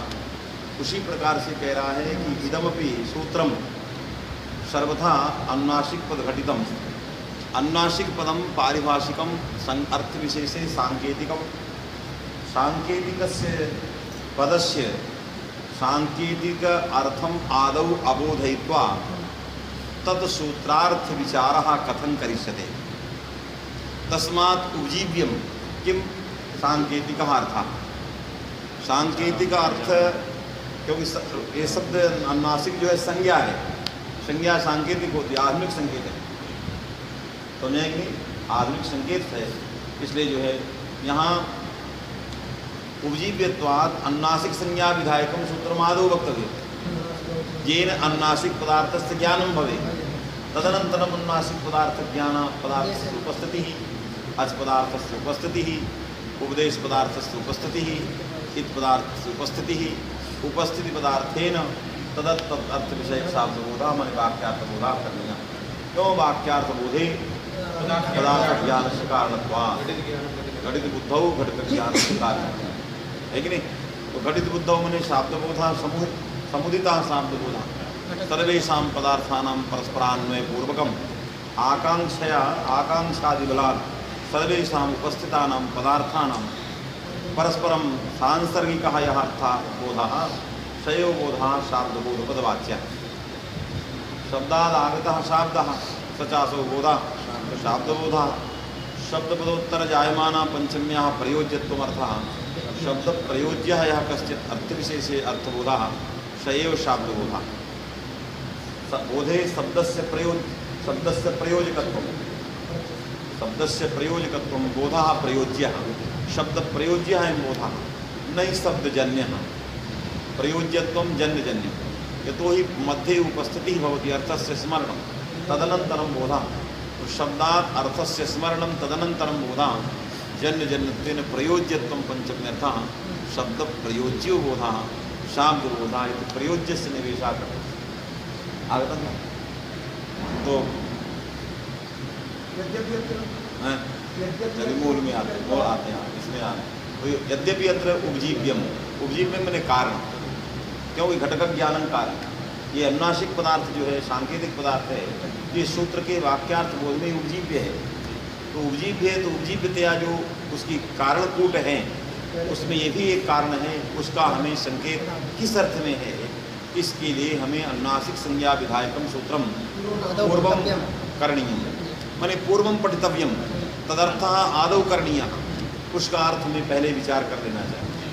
किंतु इदानीं न विचारितः अग्रे विचारयिष्यते तत्पदघटितं सूत्रम आदौ आगतं कस्मिन् अर्थे संकेतः इति ज्ञानमेव नास्ति उत्तरम् अग्रे तत्सूत्रम् आगतं तस्मात् उपजीव्यतया अनुनासिक पदार्थस्य विचारः कथं न कृतः तस्मात् कथम एतस्य बोधो भविष्यति इति पूर्वपक्षः क्या कहते हैं। यद्यपि उपजीव्यतया अत्र माने सूत्रे उपजीव्यतया अनुनासिक संज्ञा प्रथमं वक्तुम् उचिता लगा उपजीव्य होने के कारण इस सूत्र के वाक्यार्थ में अनुनासिक संज्ञा उपजीव्य है क्योंकि संज्ञा संज्ञी विशेष को बताएगा तो हमें पदार्थ ज्ञान हो जाएगा तो तद विषय हमें बोध हो जाए। इसलिए उपजीव्यतया अनुनासिक संज्ञा विधायकम सूत्रम प्रथमम वक्तुम् उचितम हमें अनुनासिक संज्ञा विधायक सूत्र को पहले मुखनासिका वचनोन्नासिका इसके बाद कहना चाहिए उपदेशीय जन्मनासिकित किंतु एवं वैपरीत्य मुक्तम प्रथमम उपदेशीय जन्मनासिकित पश्चात मुखनासिका वचनोन्नासिका इति वैपरीत्य किं कारण। इस प्रकार का जो वैपरीत्य है इसमें क्या कारण है आया कि उचिता तथापि लगा कि नहीं क्यों लगा कि नहीं क्योंकि पदार्थ में शाब्दबोध में अनुनासिकत्व ज्ञान अनुनासिक पदार्थ ज्ञान पदार्थों उपस्थिति आवश्यक है। अनुनासिक कोई व्युत्पत्ति लभ्य अर्थ है नहीं जो बिना किसी संकेत के आ जाए पारिभाषिक सांकेतिक तो सांकेतिक है तो जदर्थ में आचार्य का संकेत होगा उस संकेत का ख्यापक सूत्र पहले बताना उस ख्यापक सूत्र को न बता करके तद सांकेतिक शब्द का आगे सूत्र में प्रवेश है और तत्पद घटित जो सूत्र होगा उसका वाक्यार्थबोध शाब्दबोध कैसे हो सकता क्यों सांकेतिक अर्थ अत्र तत्त शब्देन नैव आगतः संकेतस्य ज्ञानात् सांकेतिक पदार्थस्य अनुपस्थितौ शाब्दबोधः नैव भविष्यति तदर्थे संकेतस्य ज्ञानात् मास्मी कि नहीं। इसलिए निश्चित रूप से हमें सर्वप्रथमं वक्तुम् उचितं किम सूत्रम अनुनासिक संज्ञा विधायकं सूत्रम पहले कहना चाहिए उपजीव्यत्वा वो इसका उपजीव्य है कारण है। तथापि नास्ताम् अनुगतः तो कहाँ इसलिए नहीं कहा है तथापि नास्ताम् अनुगतः इति योगाश्रयणेन बताते कहाँ हम इसको रूढ़ नहीं मानते आचार्य इसको रूढ़ नहीं मानता। अनुनासिक को आचार्य के मस्तिष्क में व्युत्पत्ति है योग है जब योग है तो जैसे पाचकादि शब्दों का व्युत्पत्ति लभ्य अर्थ स्वतः निकलता है उसके लिए किसी भी संकेत की आवश्यकता नहीं है। उसी तरह से अनुनासिक शब्द भी योगाश्रयणेन व्युत्पत्त्यैव तदर्थस्य प्रतीति माने पदार्थस्य स्मरणं शाब्दबोधो भविष्यति न नेदम् उपजीव्यम् यह खलु कश्चित् एवम् अस्ति छात्रः विद्वान् जहाँ व्युत्पत्तिं कर्तुं न जानाति योगाश्रयणं न जानाति व्युत्पत्तिं नैव जानाति तेषां कृते आदौ वक्तव्यं तत्सूत्रं तेषां कृते आदौ जहाँ खलु विद्वान् लोकादि लोकव्यवहारेण प्रसिद्धा या व्युत्पत्ति तां व्युत्पत्तिं च ज्ञातुं शक्नोति तस्य कृते न उपजीव्यमिदं सूत्रम् उसके लिए कोई उपजीवी सूत्र नहीं है, क्योंकि अनुनासिक में हम उसका व्युत्पत्ति करेंगे। व्युत्पत्ति लफ्ज़ अर्थ है, अनुनासिक का अर्थ क्या है? नासिकाम अनुगतः। नासिकाम अनुगतः का तात्पर्य अनुगतः मने नासिकाम अभिहत्य वायुना अभिव्यंजितः इति व्युत्पत्ति लभ्यार्थः। जे जे वर्णाः नासिकाम आदौ अभिहत्य पश्चात् वायुना अभिव्यंजिताः भवन्ति ते सर्वेपि वर्णाः अनुनासिकपरबोध्याः। नासिकाम अभिहत्य वायुना अभिव्यंजितः, नासिका को ठुकरा करके पश्चात वायु के द्वारा अभिव्यंजित होते हैं, माने अभिव्यक्त होते हैं। बात में कि नहीं? तो इसलिए उन्होंने कहा कि नासिकाम अनुगतः अनुपश्चात गतः, अर्थात नासिका व्यापारः येषु वर्णेषु पश्चात भवति। नासिकाम अनुगतः वर्णः अनुनासिका, नासिकाम पश्चात गतः कश्चित् वर्णः अनुनासिको भवति। तो नासिकायां पश्चात गतः इति कथनेन अयं वर्णः कदाचित् अन्यत्रापि कुत्रचित् गतः आसीत्। तो प्रथमं कंठे गतः, तालौ गतः, मूर्धायां गतः, पश्चात् नासिकायां गतः। जैसे ङ इति, अयं ङ इति आदौ कंठे गतः, पश्चात् नासिकायां गतः। नासिकायां पश्चात् व्यापारः, तस्मात् अयं वर्णः नासिका। यस्मात् यस्य वर्णस्य यस्मिन् वर्णे एकैव व्यापारः, केवलं कंठे गच्छति, कंठीय व्यापारः, अन्यत्र कुत्रचित् न गच्छति, न स्वयं अनुनासिका, वो अनुनासिक नहीं। वास्तविक नहीं। तो अनुशब्द जो है क्या है? अनुशब्द जो बताना है वो पश्चात व्याप्रियते, नासिकाम पश्चात व्याप्रियते, नासिका को पश्चात व्यापृत कर रहा है, अर्थात नासिका का व्यापार बाद में आ रहा है। ये कंठतालवादी क्या है? कंठतालवादी ये स्थान, स्थान किसको कहते हैं? अधिकरण को नहीं, कर्ण को कहते हैं। ये स्थान आदि कर्ण है, इससे नासिका को स्थान मानने पर संदेह होता है। नासिका के स्थान में संदेह पैदा किया। नासिका एतेषाम अधिकम स्थान, तो स्थानम अधिकरण प्रदान स्थीयते अस्मृति स्थानम, या कर्णे लुट है स्थान में। तो ये स्थान कर्ण है स्थिति के, या इनमें अधिकरणता है। तो अधिकरणता और कर्णता को लेकर विवाद पैदा हुआ है इसमें।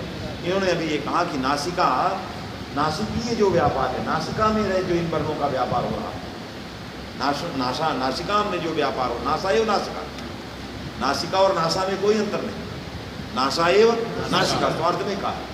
तो जो नासा में व्यापार हो रहा है वो व्यापार पश्चात है। नासिकाम अनुगतः, अर्थात नासिका को अनुगत अनुमने पश्चात, गता मने प्राप्त, नासिका को पश्चात प्राप्त। तो इस व्युत्पत्ति को नासिका को पश्चात प्राप्त किया, इस अर्थ से लगता है कि यम अनुस्वार अनुनासिक नहीं कहे जाएंगे, क्योंकि उसमें अनुगता नहीं जा रहा है। यमनुस्वाराणाम नासिका स्थान विश्यते, यह शिक्षा का वचन है। अनुस्वार यमानाम च नासिका स्थान विश्यते, तो अनुस्वार यमानाम नासिका स्थान विश्यते, ये पाणिनि शिक्षा का वचन है। इस वचन के अनुसार पश्चात अनुगतः नहीं घट रहा, गतः घट रहा। अनुगतः पश्चात उसमें नहीं, सीधे एक ही है। अनुस्वार और यम केवल नासा रहते हैं, केवल नासीय व्यापार है, अन्य कहीं व्यापार ही नहीं।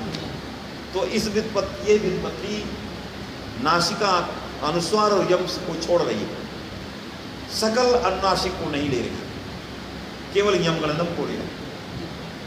इसको ले रही यमगणनान अनुनासिक, क्योंकि इनमें पश्चात गता है। पहले ये तत्त अपने मुख्य स्थानों को प्राप्त करते, बाद में नासिका में प्राप्त होते हैं। इसलिए बाद में नासिका को प्राप्त होते हैं, इसलिए ये तो हो रहे हैं, लेकिन यमगणनम ही अनुनासिक हैं। ये भाष्याभिप्रेत नहीं, भाष्याभिप्रेत है ये और यमनुस्वार दोनों। यमनुस्वार जो केवल नासिका में रहते हैं वो भी अनुनासिक हैं, जो दोनों में रहते हैं वो भी अनुनासिक हैं। जो नासिका में रहते हैं वो भी अनुनासिक हैं, और जो नासिका और कंठादि दोनों में रहते हैं वो भी अनुनासिक हैं। ये व्युत्पत्ति तो केवल नासिका और कंठ आदि दोनों में रहते हैं उसी को ले रही है। लेकिन भाष्यकार क्या कहते हैं कि भाष्यकार कहा कि प्रासादवासी न्याय जो दोनों में रहते हैं वो भी, जो केवल नासा में रहते हैं वो भी, दोनों प्रकार का लेना वास्तविक नहीं। तो इसलिए भाष्यकार ने कहा कि नासिका वचनो अनुनासिका, यही सूत्र है,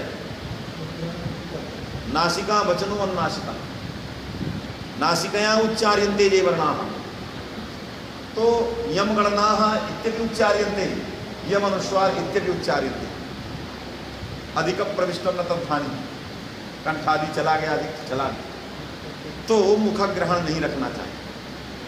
तो नासिका, जो नासिका मुख ग्रहण खंडित है, नासिका वचनो अनुनासिका, तो मुख ग्रहण को हटाकर भाष्यकार ने क्या किया, यम अनुस्वार को संकलित किया। पाणिनि में छूट रहा था क्योंकि मुखनासिका वचन रख रहे थे तो यम अनुस्वार छूट रहे थे। अपनी शिक्षा में यम अनुस्वार को कहते हैं और स्वयं अपने सूत्र में हटाते हैं। अपनी ही शिक्षा में उन्होंने कहा यमानुस्वाराणाम नासिका स्थान इष्यते, जिनका नासिका स्थान वो अनुनासिक है, वास्तविक नहीं, और यमनुस्वार को जो है छूट जाता है, हमारा ये सांकेतिक शब्द उसमें नहीं जाता। इसलिए भाष्यकार ने प्रासादवासी न्याय का मतलब हो गया कि केचन प्रासादे निवसन्ति, केचन मध्ये निवसन्ति, केचन अधः निवसन्ति, भूमिवासिना, उभयवासिना, प्रासादवासिना। कोई सबसे ऊपर तल्ले में रहते, कोई बीच वाले तल्ले में रहते, कोई नीचे वाले तल्ले। जो बीच वाले में हैं वो ऊपर वाले भी कहे जाते हैं, नीचे वाले भी कहे जाते हैं। जो बीच वाले हैं वो ऊपर वाले भी कहे जाएं, वो भूमि ग्रहणेना भी गृहीत होंगे और प्रासाद ग्रहणेना भी गृहीत होंगे। उसी प्रकार केवल नासा वचना, केवल उभय वचना, कुछ जो है केवल नासिका वचन है जो नासा ग्रहणेन गृह्यन्ते, और केवल उभय वचना वो नासा ग्रहणेन और अन्य ग्रहणेन च, लेकिन नासा ग्रहण तो गृहीत हो गए। तो जो उभय वचन है वो नासा ग्रहणेना भी गृह्यन्ते, तो यमगणनम भी गृहीत हो गया, यम अनुस्वार भी गृहीत हो गया। इसके लिए फिर मुख रखने की क्या जरूरत पड़ेगी? आपने मुख इसलिए रखा, मुख नासिका, मुख सहित नासिका कह रहे हैं, मुख सहित नासिका, केवल नासिक या नहीं।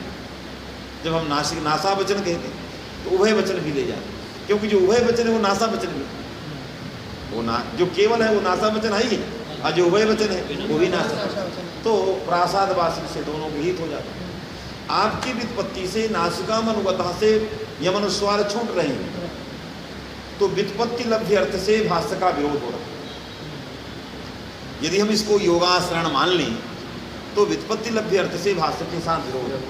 भाष्यकार ने यमनुस्वार को अपने प्रासादवासी न्याय से लिया, और नासिका अनुगतः योगाश्रयणेन ग्रहण नहीं हो रहा। इयम व्युत्पत्ति भाष्य विरुद्धा, इयम व्युत्पत्ति भाष्य विरुद्धा, तस्मात् नेदम इदम व्युत्पत्ति तात्पर्यम नासिकाम अनुगता अपितु अनुशब्दस्य अर्थः अभिहत्य, अनुपदार्थः अभिहत्य, गतः अभिव्यंजिता, नासाम अनुगता नासाम अभिहत्य अभिव्यंजिता केनापि वायुना इति व्युत्पत्ति तात्पर्यम तदा न भाष्य विरोधा। अब ये व्युत्पत्ति भाष्य से नहीं विरोध खाएगा। नासाम अभिहत्य, नासा को अभिहत करके जो शब्द निकलते हैं तो यमगणनम भी निकलते हैं और यमनुस्वार तद यदि नासिकाम अनुगतः का अर्थ नासाम अभिहत्य वायुना अभिव्यंजितः इति तात्पर्यम अस्माभिः निश्चीयते, तदैव इयं व्युत्पत्ति भाष्यानुमोदिता, अन्यथा इयं व्युत्पत्ति भाष्य विरुद्धा। इसलिए अवश्यम इस प्रकार के व्युत्पत्ति को समझते हुए आचार्य पाणिनि ने अपने उपजीव्य सूत्र को आदि में नहीं पढ़ा, क्योंकि वो इस प्रकार के भाष्यकारीय तात्पर्य को संकलित करने के लिए स्वयं अनुनासिक को योग शब्द समझते थे। क्या समझते थे? योग शब्द। क्यों?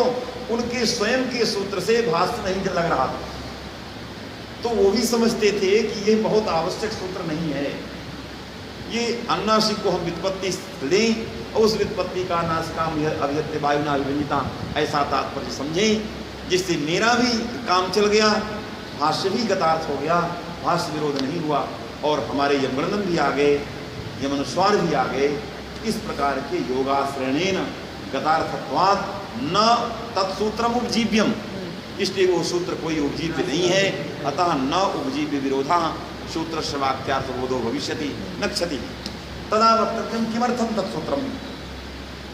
द्वितीयः प्रश्न, यदि आपके गले में यही व्युत्पत्ति थी तो क्यों उस सूत्र का व्यापार किए? तत्सूत्रम किमर्थम, कहाँ मंदप प्रयोजन, वो सूत्र है मंदप प्रयोजनम। मंदप प्रयोजनम में समानाधिकरणों बहुव्रीहि व्यधिकरणों, मंदप प्रयोजन में बहुव्रीहि है, समानाधिकरण बहुव्रीहि है कि व्यधिकरण हो। समानाधिकरण बहुव्रीहि में प्रयोजनगत मंदता साबित हो। यदि समानाधिकरण बहुव्रीहि करते हैं तो प्रयोजन के अंदर मान्य आ जाएगा। मंदम प्रयोजनम जस्य सूत्रस्य तत्सूत्रम मंदप प्रयोजनम सूत्रम, तो प्रयोजन में मान्य आ जाएगा, और आचार्य को प्रयोजन में मान्य अपेक्षित नहीं। सूत्रं तु अस्त्येव तस्मात् व्यधिकरणो बहुव्रीहि मंदेषु मंद बुद्धि छात्रेषु विद्वत्सु प्रयोजनम जस्य। यहाँ व्युत्पत्ति कर्तुम न जानाति, जो इस प्रकार के शब्दों की व्युत्पत्ति लोक शास्त्र शिक्षादि अनभ्यस्त है, जो व्यवहार आदि से परे है, कुछ नहीं जानता। सूत्रम यत् कथयित अनुसारं चलति, तो मंदेषु प्रयोजनम अस्य इति व्यधिकरणो बहुव्रीहि न समानाधिकरणो बहुव्रीहि, अन्यथा सूत्र के प्रयोजन में मंदता। तो सूत्र का प्रयोजन कमजोर नहीं है, सूत्र तो है ही है, किंतु उस सूत्र की उपयोगिता मंदों में है, फल बराबर है, बस मंदों में है। इसलिए क्या लिखा है, तथापि नासिका अनुगतैति योगाश्रयणेन गतार्थत्वात् अनुनासिक संज्ञा सूत्रं मंदं प्रयोजनम् इति ध्वनयितुं नेय उपन्यस्तम्। इति ध्वनयितुं, ये बात बताने पड़ेगी। ध्वनयितुं माने व्यंजनया बोधि, यही ध्वनि है कि नहीं? यह बात अभिधया नहीं आएगा, लक्षणया नहीं है, क्योंकि सर्वथा संबद्धा संबद्ध है। मंदप प्रयोजनम इति ध्वनयितुं, मंदप प्रयोजन न सूत्र का लक्षणया आ सकता है, अन्ना सक्त्या आ सकता है, इसलिए ध्वनयितुं व्यंजनया बोधि, आचार्य उसमें व्यंजना कर रहे हैं। और व्यंजना का एक तरह से ध्वनि, व्यंजना ध्वनि ही, व्यंजना क्या है? ध्वनि, व्यापार, ध्वनिर्ध्वननम ध्वनि, व्यापार, शाब्दिक व्यापार, शब्द का वो व्यापार है जो ध्वनि, वही व्यंजना है। यद्यपि संस्कार विशेषो व्यंजना, नागेश प्रतिभा को व्यंजना कहता है, जो संस्कार है वो प्रतिभा है।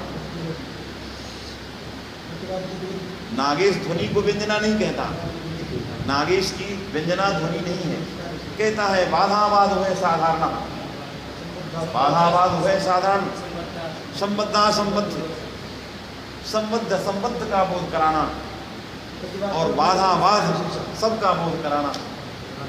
इस प्रकार का जो संस्कार है वही संस्कार विशेष व्यंजना है।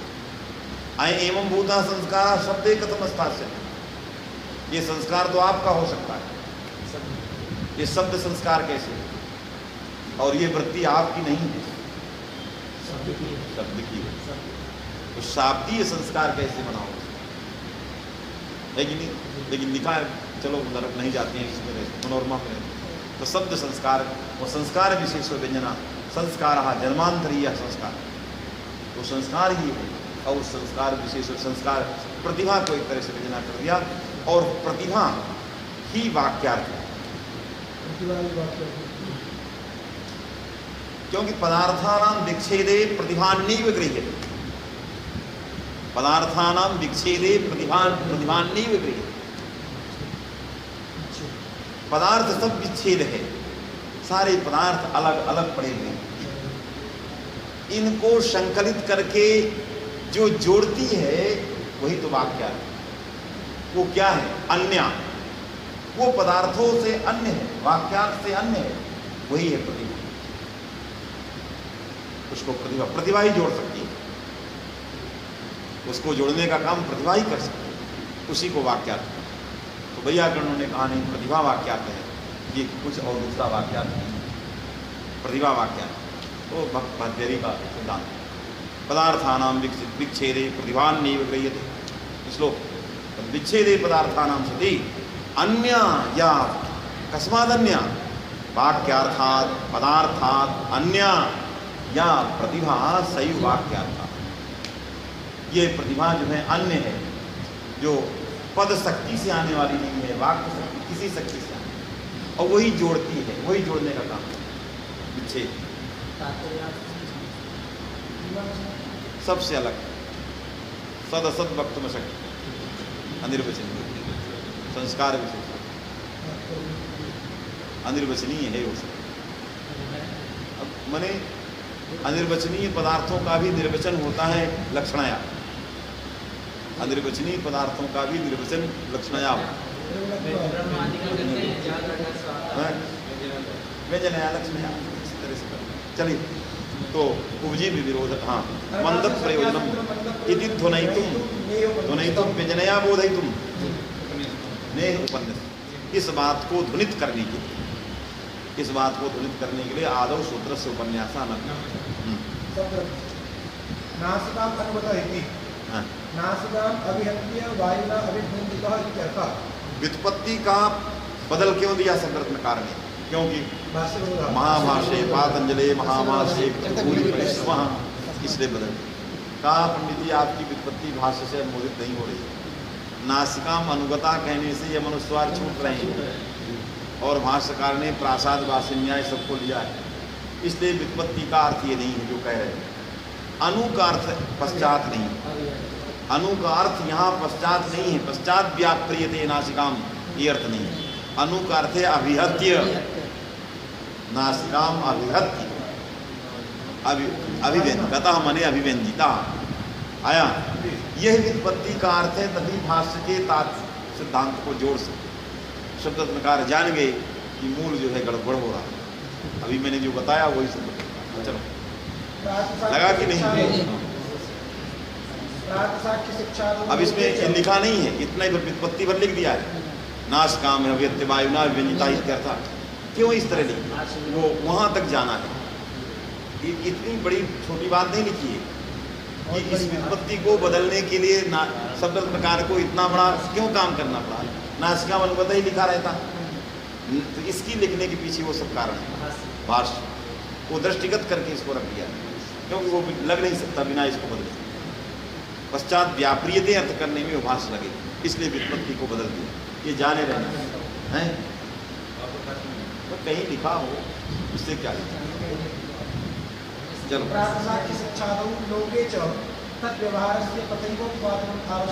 मंद प्रयोजनम अर्थात इसलिए मैंने पहले इसको नहीं कहा क्योंकि इसका मंद प्रयोजन, मंदेशु प्रयोजनमस्य, मंदेशु मने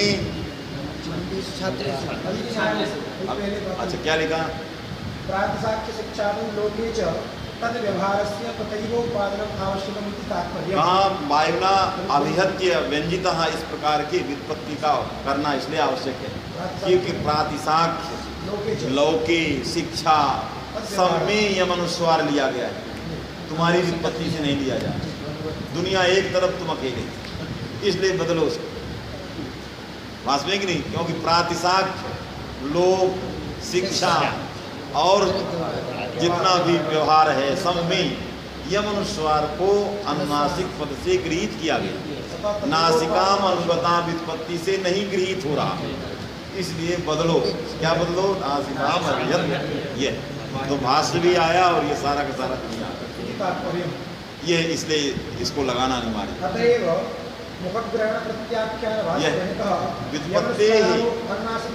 एतादृश्याः व्युत्पत्तेः परिवर्तनादेव, इस प्रकार के मौलिक व्युत्पत्ति का हम परिवर्तन जब करते हैं तदा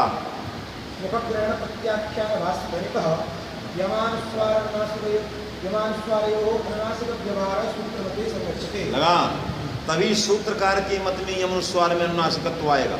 क्यों वो इस प्रकार की व्युत्पत्ति मानेंगे? कौन? वायुना व्यक्त, क्योंकि वो सूत्र का बंधक प्रयोजन है, वो भी व्युत्पत्ति करेंगे सूत्रकार की, इसलिए आदि में नहीं रखा।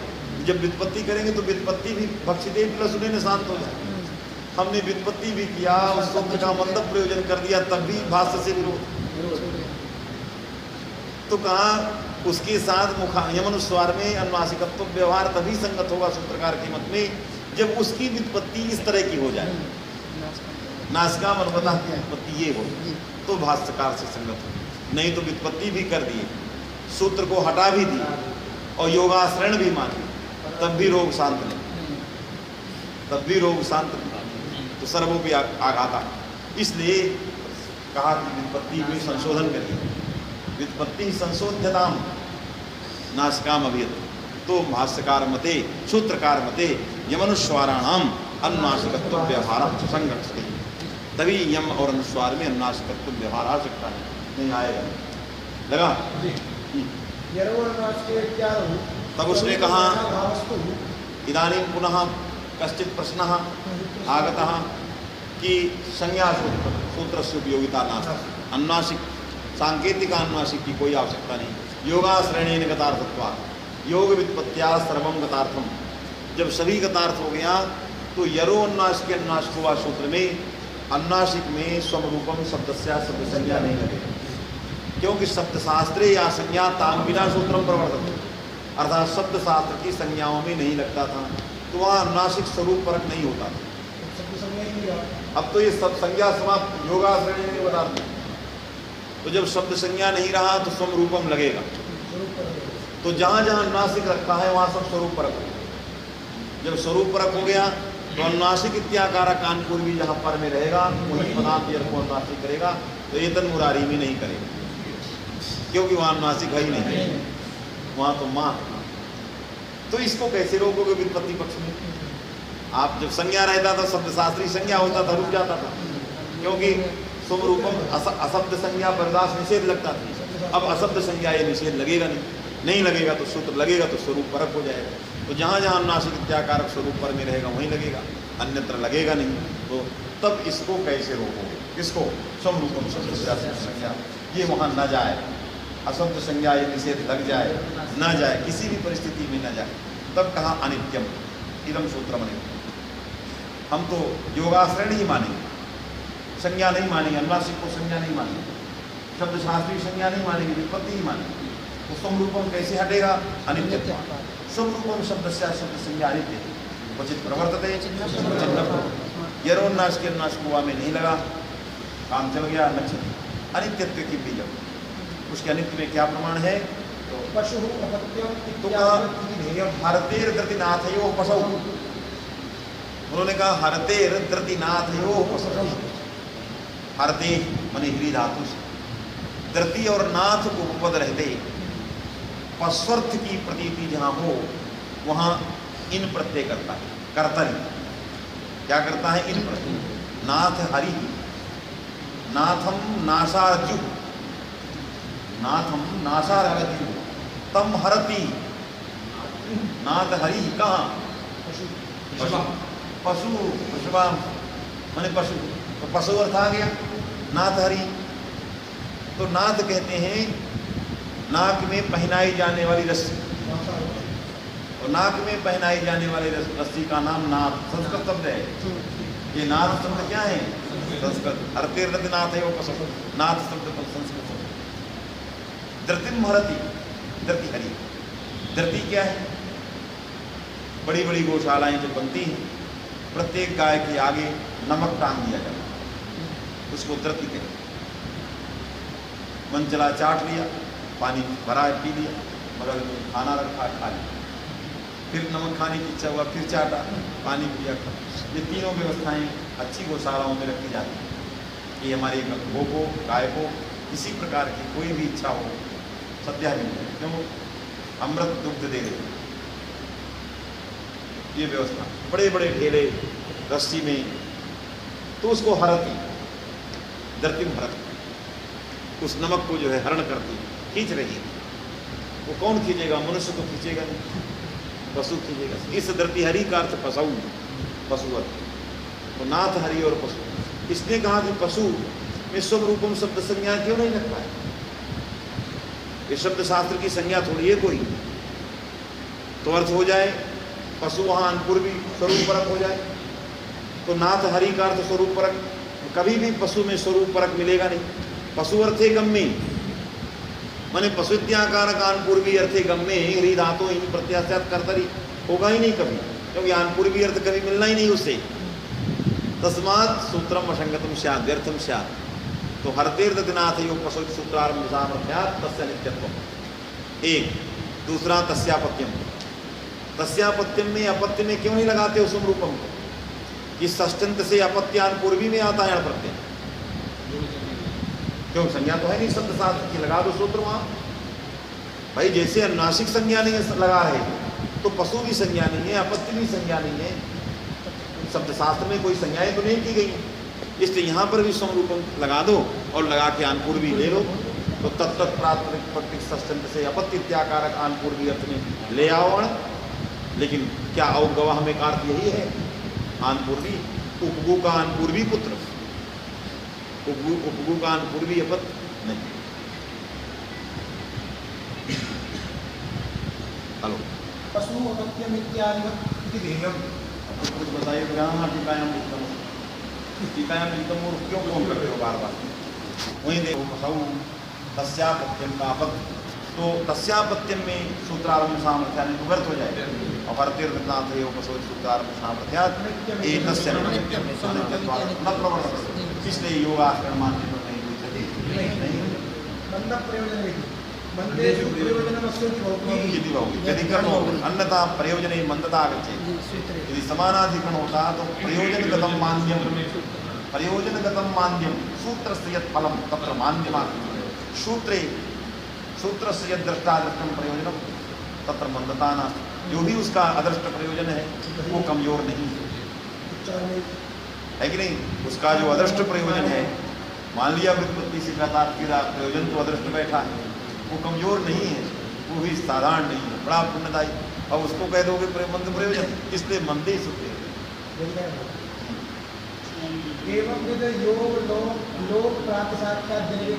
मंदेश मने इस प्रकार का लोक प्रातिशाख्य योग शिक्षादि से अनभिज्ञ जो व्यक्ति है उसके लिए सूत्र जो ऐसे सिद्धांतों से अनभिज्ञ न व्युत्पत्ति योग लोक प्रातिशाख्य अनभिज्ञम प्रति इदम सूत्रम आवश्यकम।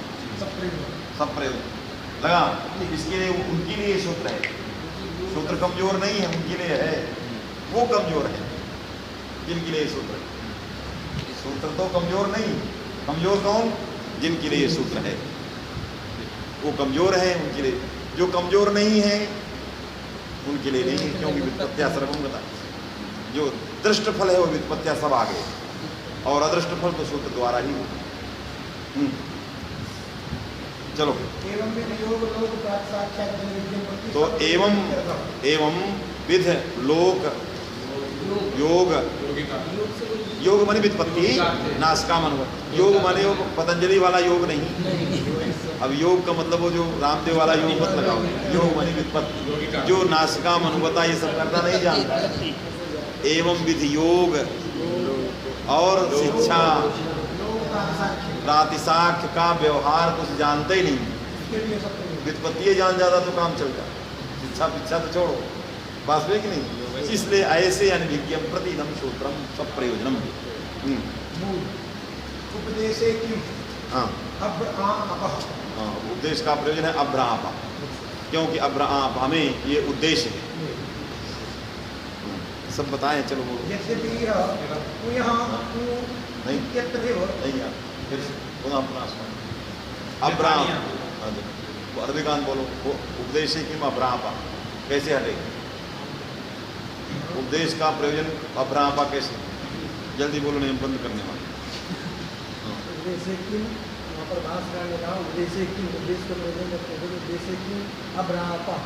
तो यहाँ पर पहले 1 घंटा करो उपदेश किम भाष्यकार उपदेश किम भाष्कर, तो अरे सीधे बोल तो फट से एक लाइन में कि घंटों वही लगाते रहो। उपदेश नहीं, उद्देश्य। क्यों? क्योंकि प्रत्यक्ष आख्यान उद्देश्य और गुणाई प्रापणम उद्देश्य। यहाँ गुणाई प्रापणम प्रत्यक्ष मन बताओ फटाफट, जहाँ इनको समझाना पड़ेगा। कृष्णवाक्यानां मतलब देखो मतलब बता घंटों उसी में जल्दी बोलो।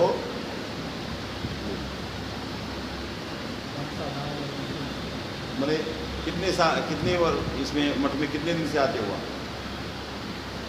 अभी पिछले साल नहीं आए?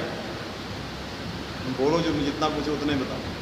पिछले साल मठ में आए पढ़ने के लिए? नहीं आए। आगे बोलो जो बताए तब आगे बढ़ेंगे। अब वो नहीं कह पाओ क्योंकि इतना अभ्यास। कितने दिन से आए यहाँ? इसी साल इसलिए अभी समय लग रहा है। यदि पहले से आते होते तो अभी तक तुमको हम विज्ञ कर लेते। चला गया दूसरी जगह, मानी तुलसीदास जी के क्षेत्र का हो के छोड़ दिया, चला गया दूसरे गुरुओं के।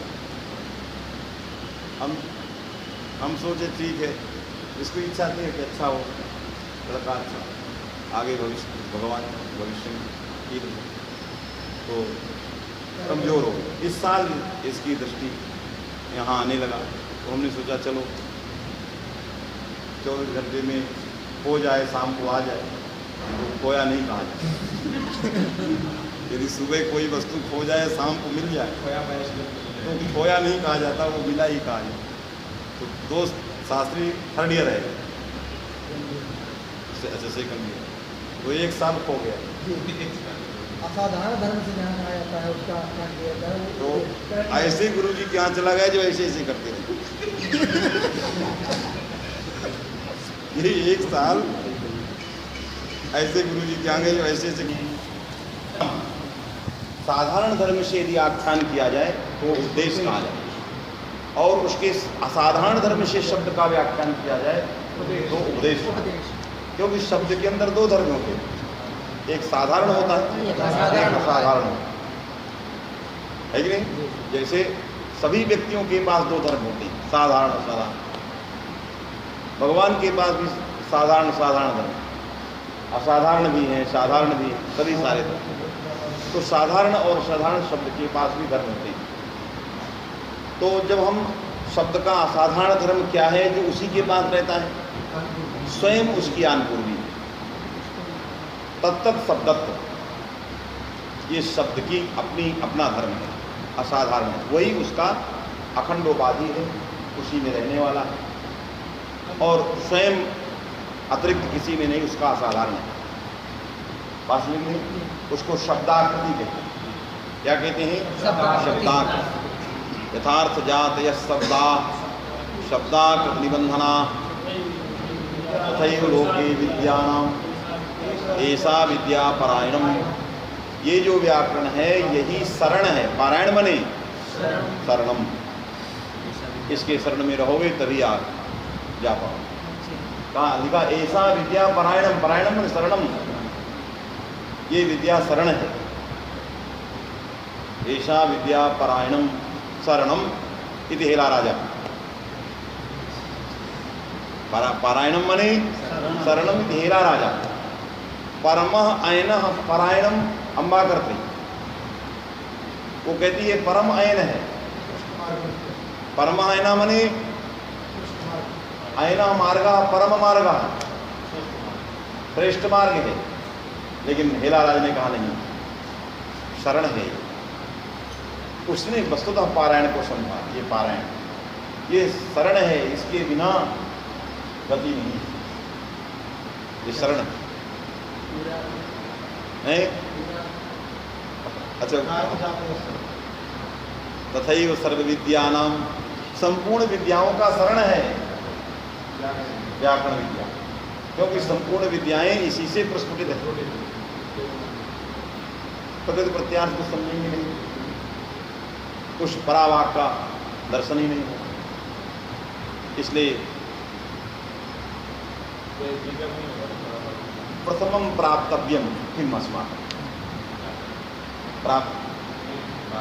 प्राप्तव्यम किम अनादि निधनम इति प्राप्तव्यम तस्य विराट स्वरूपम किम,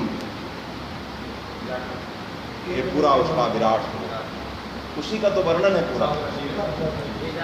संपूर्णो विवेद पुराणानि सर्वसमस्तम वाङ्मयम् यत् पूर्वम अस्माकं प्राप्तव्यम तस्यैव विराट स्वरूपम, उस विराट स्वरूप व्याकरण जो है समझने के बाद प्राप्तव्यम प्राप्त हो सकते हैं, यही प्राप्ति, ये पूरा हृदय है। तो पारायणम मन शरणम, यथार्थ जातय शब्दा सर्वा, यथार्थ जातय सर्वा, सर्वा अर्थ जातय, अर्थ जातियाँ, गणत्व पटत्वादय मठत्वादय, ये सब अर्थ जातियाँ हैं। ये अर्थ जातियों में शब्द जाति निमित्त है, शब्दाकृति, शब्द की आकृतियाँ उसमें निबंध, शब्दाकृति निबंधना माने शब्दाकृति ज्ञाप्या अर्थ सर्वार्थ, जितनी भी अर्थ जातियाँ हैं वो सभी शब्द के आकृति से ज्ञाप्य हैं, क्योंकि जितना भी अर्थ है सब शब्दानुविद्य है। सर्वम शब्देन भाषा,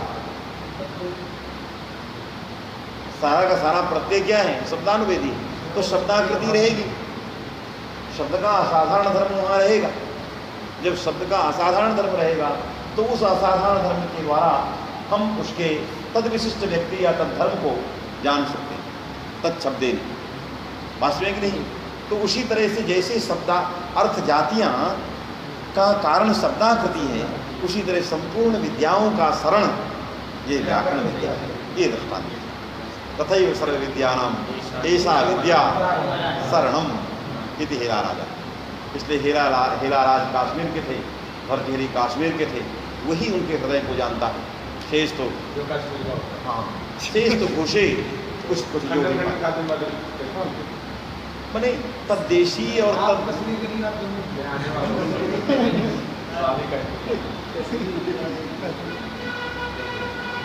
आया कि नहीं। चलिए तो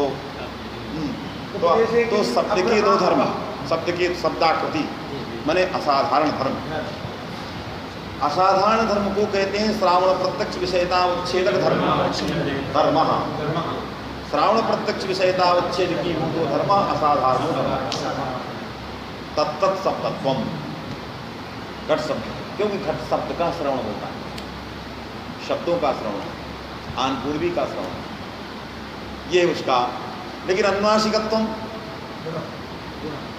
गुण है, ये साधारण धर्म, गुण ही प्रापणम, ये उसका साधारण धर्म।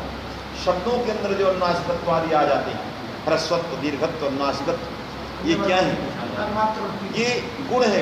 गुण माने इसको गुणेन कथम व्यवहार, साधारणत्वात् गुणीभूता न प्रधानीभूतो धर्म, ये गुणीभूत होते, इसलिए गुणत्वेन व्यवहार।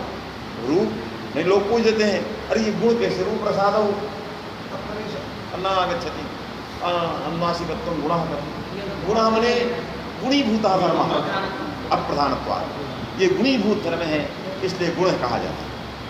ये गुणीभूत धर्म है, गुण है। जैसे गुणीभूत धर्म से आए हुए को गौण कहते हैं, इसलिए गुणीभूता तस्मात् गुणैः अप्रधानीभूतैः धर्मैः यस्य शब्दस्य प्रापणम असौ शब्दः उक्तः। तो अपरापा में आ का जो ख्यापन है, अनुनासिकत्वेन यदि उसका हम ख्यापन करते हैं तो आ उद्देश्य है। वास्तविक नहीं, सन शब्द को हम सन शब्दत्वेन उसका उपस्थापन करते हैं, वो उपदेश है। सन शब्दत्व को हम सन शब्दत्वेन उपस्थापन करते हैं तो वो उपदेश, और उसको हम अनुनासिकत्वेन आ को उपस्थापन करते हैं, इसलिए वो उपदेश। तो उपदेश कहने से ही उद्देश्य की व्यावृत्ति हो। जब उद्देश्य व्यावृत हो गया तो उपदेश से किम प्रयोजनम, अभ्रापाय उद्देश्य से संज्ञान स्यात्। यदि उपदेश पदम स्यात् तर्हि उद्देश्यस्यापि साधारण गुणीभूतेन धर्मेण यस्य कस्यापि शब्दस्य माने बोधनम, शब्दस्य कथनम, तस्या आनपूर्व्या कथनम गुणीभूतेन धर्मेण, गुणीभूत धर्मावच्छिन्न काचिद आनपूर्वी, तदानपूर्वी जो शब्द होगा बस वो भी ले लिया जाए, वास्तविक नहीं। इसलिए गुणीभूतत्वावच्छिन्न जो शब्द है वो न लिया जाए, उसके लिए जो है उपदेश रखा गया। तो अब आ में यदि आ शब्दत्व होता, यदि हम आ को आ शब्दत्वेन बोध कराते तो तो निश्चित रूप से ये उपदेश होगा। लेकिन आंगो अनुनासिक छंद से कहता है, आंगो अनुनासिक आंग अनुनासिक क्या छंद से, तो अब्रामा छंद का, इसलिए कहा छंद में इस आ का बोध हम आशब्द नहीं कराने के लिए आया, अन्नासिकत्वेन कराने।